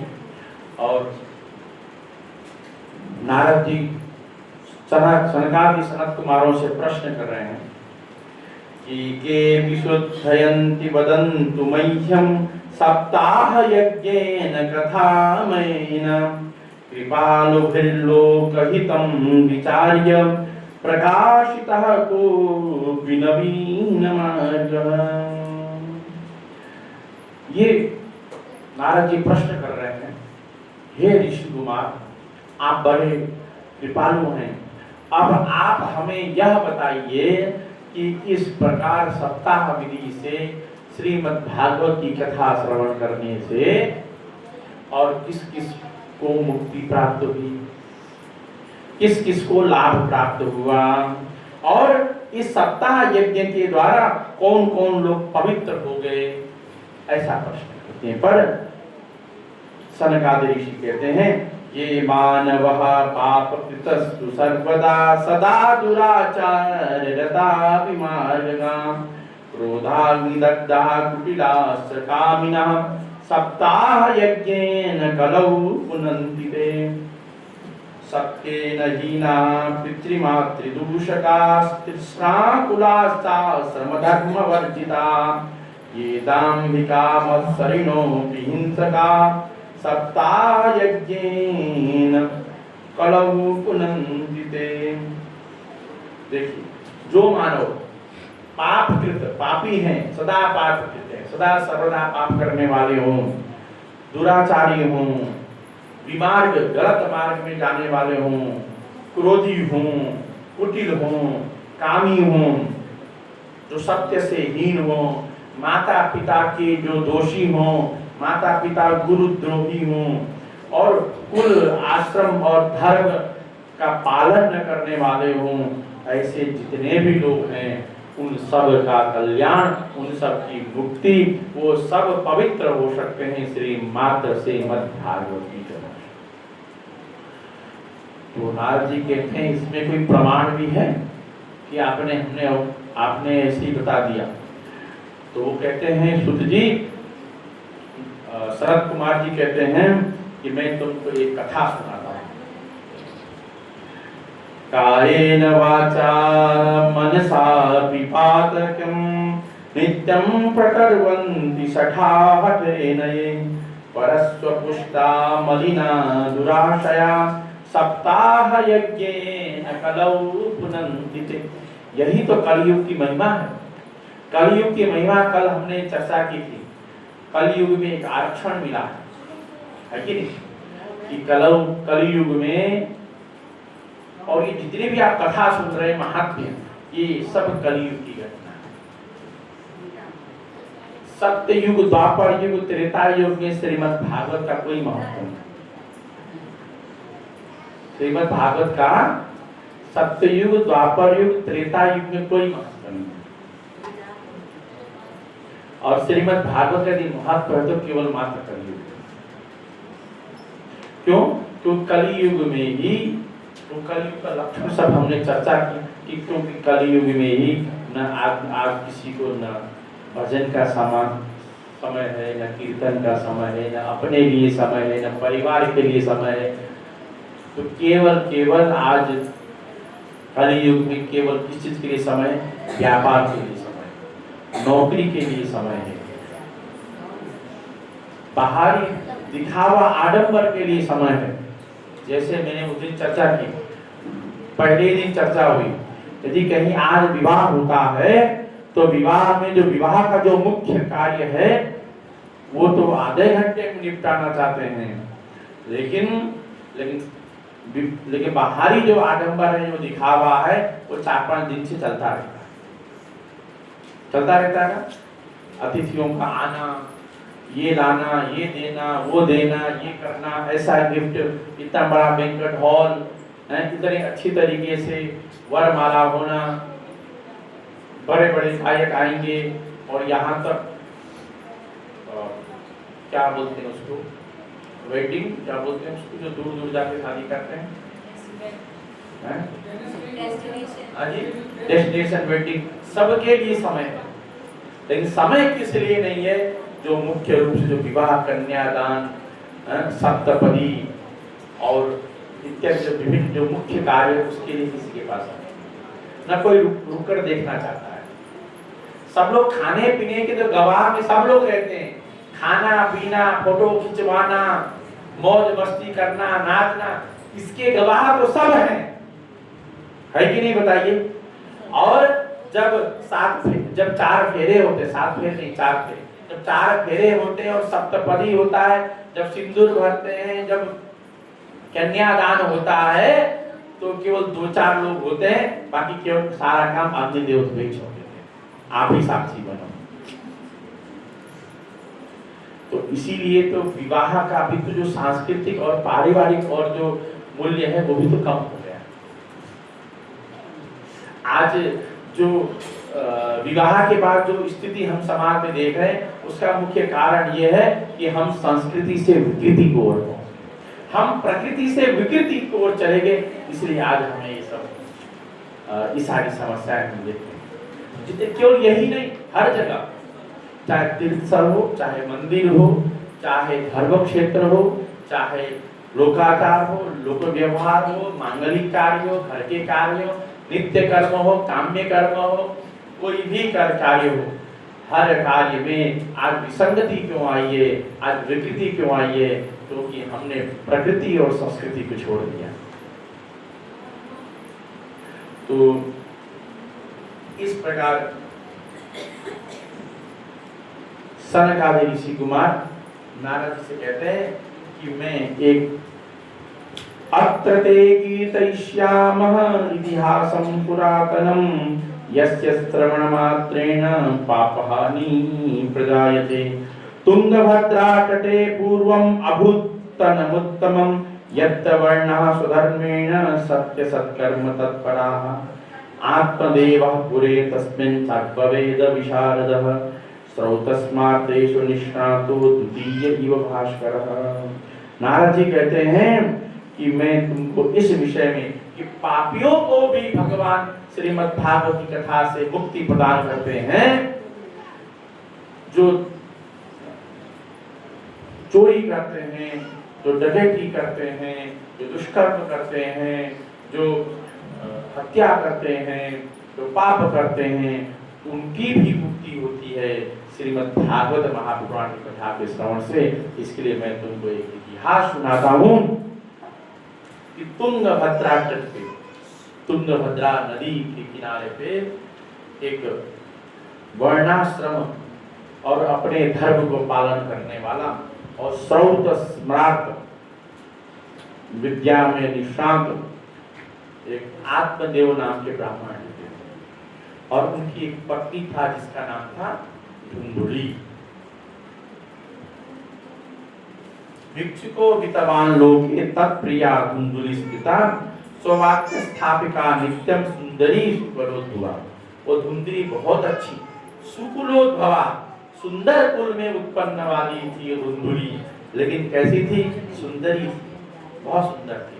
और लिखा केवल सुंदरी नहीं बोला, नित्यम सुंदरी। नित्यम सुंदरी मतलब जो हमेशा सौंदर्य प्रसाधन के साथ है, जिसको केवल सौंदर्य प्रसाधन में ही आनंद रहता है हमेशा, नित्यम सुंदरी। और इतना ही नहीं, और एक बात जरूर बोला, वो साथ कई जगह घटता भी है, स्ववाक्य स्थापिका। समझते हैं? स्ववाक्य स्थापिका मतलब अपनी ही बात मनवाने वाली हो, अपनी ही घर में चलाकी हो। तो जिस घर में केवल पत्नी पति की न सुनती हो, अपनी सब कुछ चलाती हो, तो उस घर में भी धुंधुकारी उत्पन्न होती। और कैसी है? लोकवार्तारता क्रूरा प्रायसो बहुजल्पिका सूरा च गृह कृत्येषु कृपणा कलह प्रिया। और वो कैसी थी? देखिए, धुंधुली के बारे में भी जानना चाहिए, धुंधुली कैसी थी, क्योंकि अगर आप धुंधुली के बारे में जानेंगे ना, तो आपके आसपास कौन कैसे हैं ये भी पता चलेगा। लोकवार्तारता, लोक मतलब दूसरों के बातचीत, दूसरों के क्या बोलते हैं उसको, दूसरों के विषय में ही चर्चा करते, अपनी बात न करके दूसरों के बारे में गप लड़ाना, दूसरों की गप लड़ाना। और क्रूरा और बहुजल्पिका, बहुत ज्यादा बोलने वाली। हमारे हम भी 2-4 लोग इतने ज्यादा बोलते हैं हमारे कान फट जाते हैं, हम उनको दूर से प्रणाम कर लेते हैं। ऐसे भी होते हैं, होते नहीं होते? आपने ये कोई आज के जमाने में दिखे जाने वाले विषय था। और कृपणा, गृह कृत्येषु कृपणा, जो घर में जो आवश्यक कार्य चाहिए उसके लिए वो कृपण है, मतलब कंजूस है। और कलह प्रिया, केवल झगड़ा हो रहा है। इस तरह से ऐसी पत्नी के साथ वेदादि शास्त्र धर्म शास्त्रों के विद्वान पंडित आत्मदेव निवास करते थे और दान बहुत करते थे, बहुत दान। और उन्होंने आधी से ज्यादा अपनी संपत्ति दान करके समाप्त कर दी। क्यों? क्योंकि उनको कोई पुत्र नहीं था। पुत्र की चाह में कभी वह हरिद्वार में दान कर रहे हैं, कभी प्रयाग में दान कर रहे हैं, कभी 100 ब्राह्मणों को भोजन करा रहे हैं, कभी 1000 ब्राह्मणों को भोजन करा रहे हैं, कभी गरीब गौशाला में दान कर रहे हैं, कभी गरीबों को दान कर रहे हैं, दान बहुत कर रहे हैं। बस एक ही आशा है कि हे भगवान कहीं से कोई पुण्य लग जाए और मुझे संतान। देखिए भगवान सबको सब कुछ नहीं देते।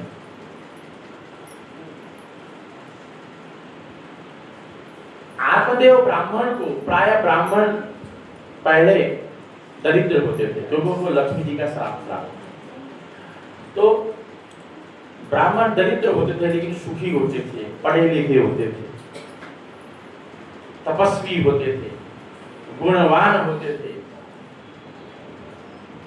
लेकिन आत्मदेव जो ब्राह्मण थे वो सबको ब्राह्मणों में होने वाले सब गुण होने के बाद भी वह धनी थे, संपन्न थे, ऐश्वर्य संपन्न थे, लक्ष्मी संपन्न थे, लेकिन पुत्र नहीं।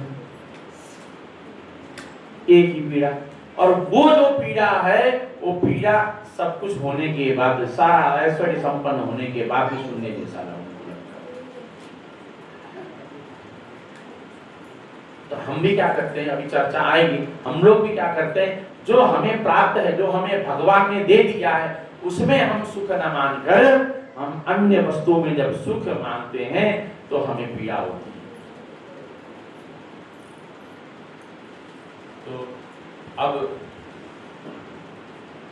बहुत चिंतित है, सब कुछ कर लिया, कथा लगाई, दान पुण्य किया, बड़े बड़े यज्ञ अनुष्ठान किए, तीर्थाटन किया, हर कार्य किया, जो सारी जन्म कुंडली दिखाई, वो दिखाया, वो किया, सारे उपाय कर दिए, सारे ग्रह की पूजा की, लेकिन सब कुछ करने के बाद भी उनको पुत्र प्राप्त नहीं हुआ। तो बहुत चिंतित हो। अब इससे मुझे कोई लाभ नहीं है, अब मैं जंगल चला जाता हूँ। व्यथित होकर वो जंगल को गए। जंगल को जाते जाते उनको प्यास लगी। प्यास लगने के बाद वो तालाब में पानी पी रहे थे तो वहां एक सन्यासी दिखे। दृष्ट्वा पीतजलं तं तु विप्रो यातस्तदन्तिकं नत्वा च पादयोस्तस्य निष्पसन् संस्थितं पुरा। और जरा स्थान दे दीजिए पीछे माता जी लोगों को जाने के लिए। अब वह आत्मदेव ब्राह्मण सन्यासी के सामने रो रहे हैं और सन्यासी पूछ रहे हैं, कथम क्रोधिसि विप्रत्वं कांते चित्तावलियसि वदत्वं सत्वरं मह्य स्वस्य दुःखस्य कारणम। हे ब्राह्मण, तुम क्यों रो रहे हो? तुम्हारे दुख का क्या कारण है?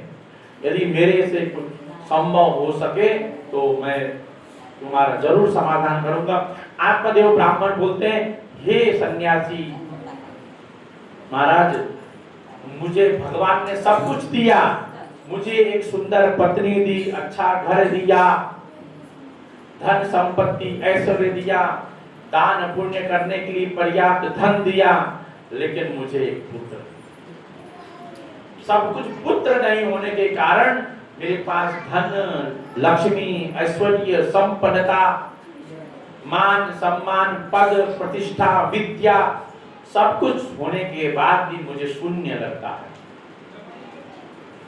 और मुझे ऐसा लगता है कि मेरे हाथ से पुत्र नहीं होने के कारण मेरे हाथ से दिया गया दान देवता ग्रहण नहीं कर रहे हैं, मेरे हाथों से दिया गया जल मेरे पितरगण नहीं ग्रहण कर रहे हैं, ऐसा मुझे लग रहा है। तो इसीलिए मेरा जीना धिक्कार है। धिक जीवितम प्रजाहीनम धिक गृहम च प्रजाविना धिक दिनम चानपत्यस्य धिक कुलम संतति बिना। तो संतति के बिना मुझे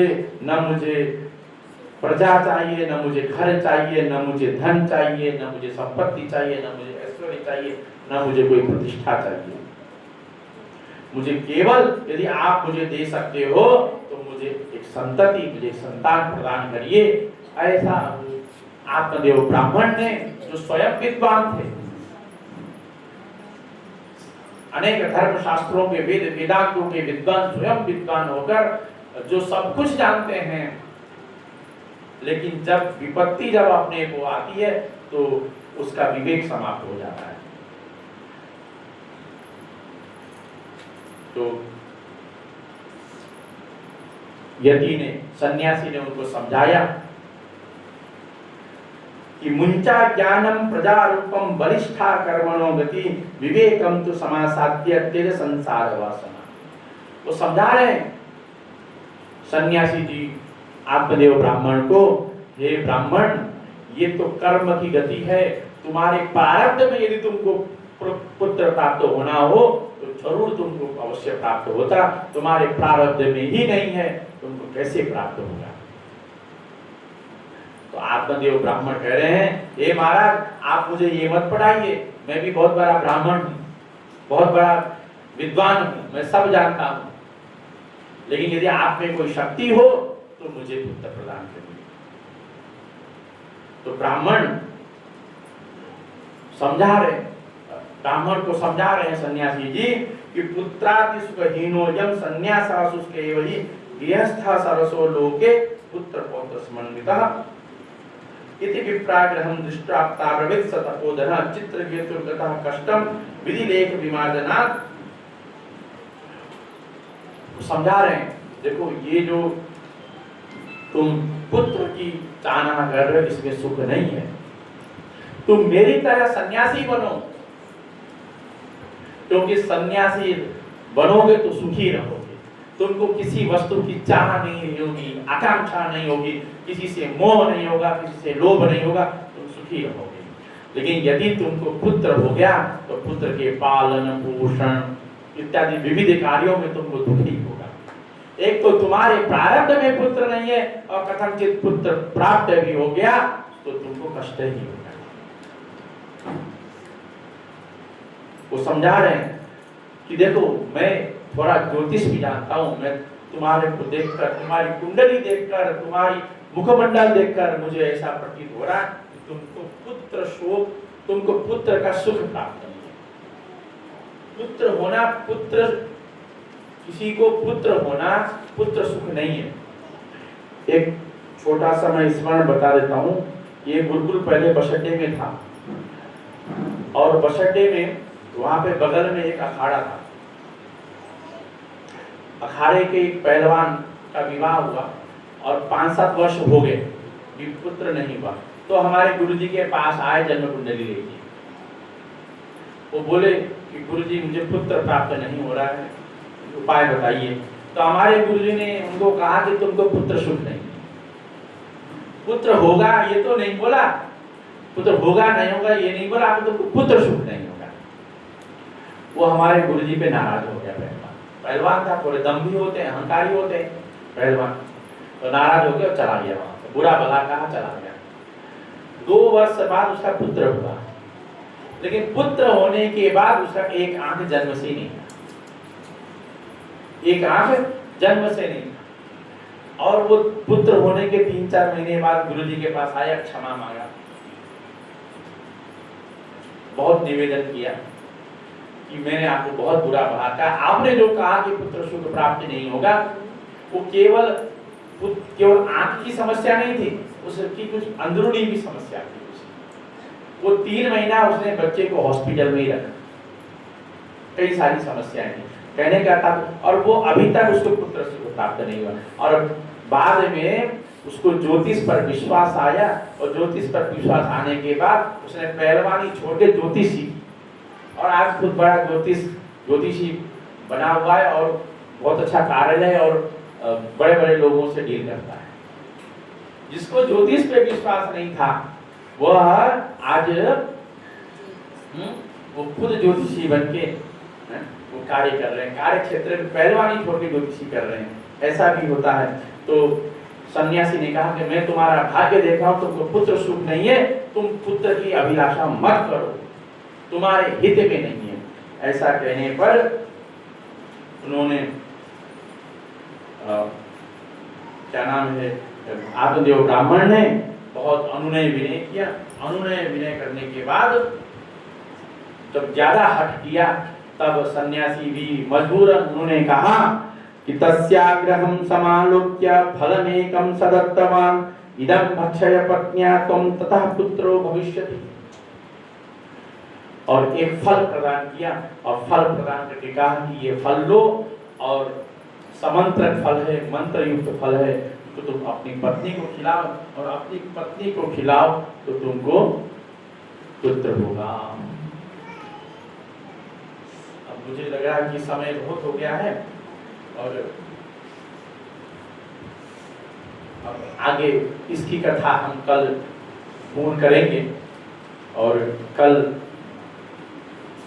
इस गोकर्ण उपाख्यान को कल समापन करेंगे और इस प्रकार फल प्राप्त करके ब्राह्मण आत्मदेव अपने घर को जाते हैं और घर में जाकर बहुत प्रसन्न चित्त होगा। जब किसी को कुछ प्राप्त हो जाए, किसी को कैसा कोई 5 दिन से भूखा है, उसको भोजन मिल जाए तो कितना प्रसन्न रहेगा। प्रसन्नता की सीमा क्या रहेगी। हम भी कहीं यात्रा से आए हैं और 2-3 दिन से भूखे हैं, प्यासे हैं, अचानक कुछ मिल जाए तो हमारी प्रसन्नता की सीमा नहीं रहती है। उसी प्रकार जो कितने वर्षों से तो पुत्र के मोह में, पुत्र की चाह में जो भटक रहा है, उस यहाँ तक कि उसको आत्महत्या करने भी वो चला गया जंगल, ऐसे को यदि कहीं यदि दीपक की रोशनी प्राप्त हो गई क्या प्रसन्नता होगी। वैसी प्रसन्नता आत्मदेव को ब्राह्मण को होगी। वो घर को चले गए और इसी के साथ आज की कथा को यहीं विश्राम करते हैं और कल आत्मदेव ब्राह्मण और धुंधुकारी और गोकर्ण जी की कथा का कल हम श्रवण करेंगे। तो आज मुख्य रूप से आपने श्रवण किया कि किस प्रकार हमारे जीवन में ज्ञान और वैराग्य सहित भक्ति की आवश्यकता होती है। केवल भक्ति भी निष्फला है। ज्ञान और वैराग्य रहित जो भक्ति है वो भक्ति अंध भक्ति है और ज्ञान और वैराग्य के साथ में जो भक्ति रहेगी वह भक्ति स्वस्थ हो।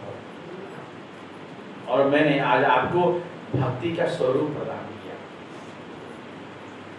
भक्ति का स्वरूप क्या होता है, भक्ति का भाव क्या होता है, कहाँ पे क्या भक्ति है। अब आप विचार करना कि आप जो लोग जिसको आज तक भक्ति समझते थे और भक्ति क्या कितना अंतर है।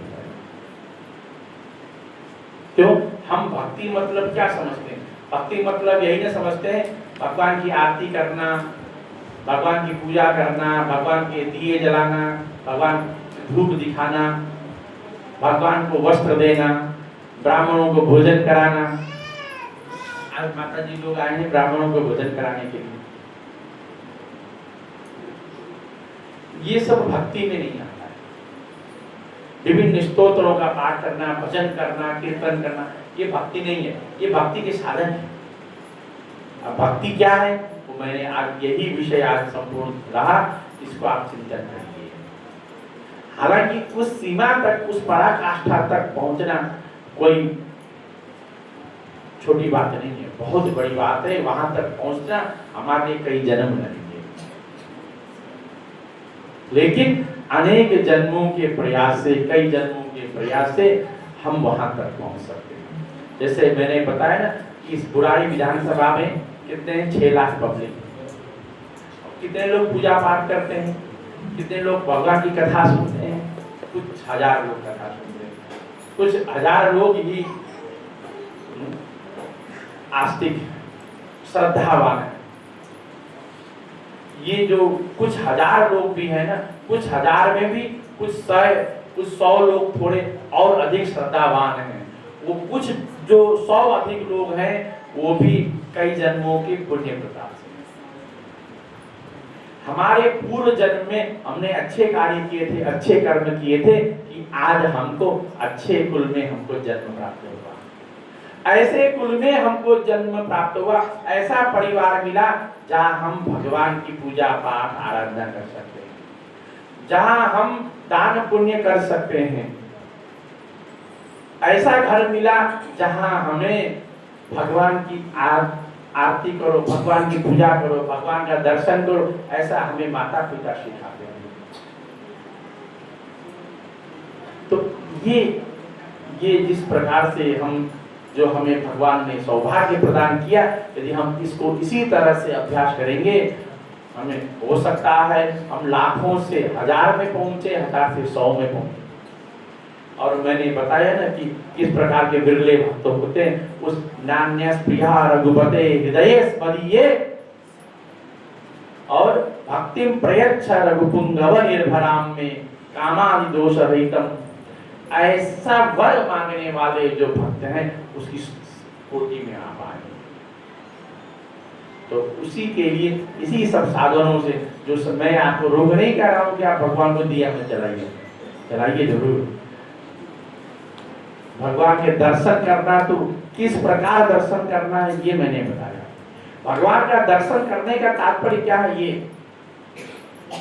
भगवान की पूजा करने का मतलब क्या है। हम भगवान से क्या मांगते हैं पूजा में? कामादि कामना मांगते हैं।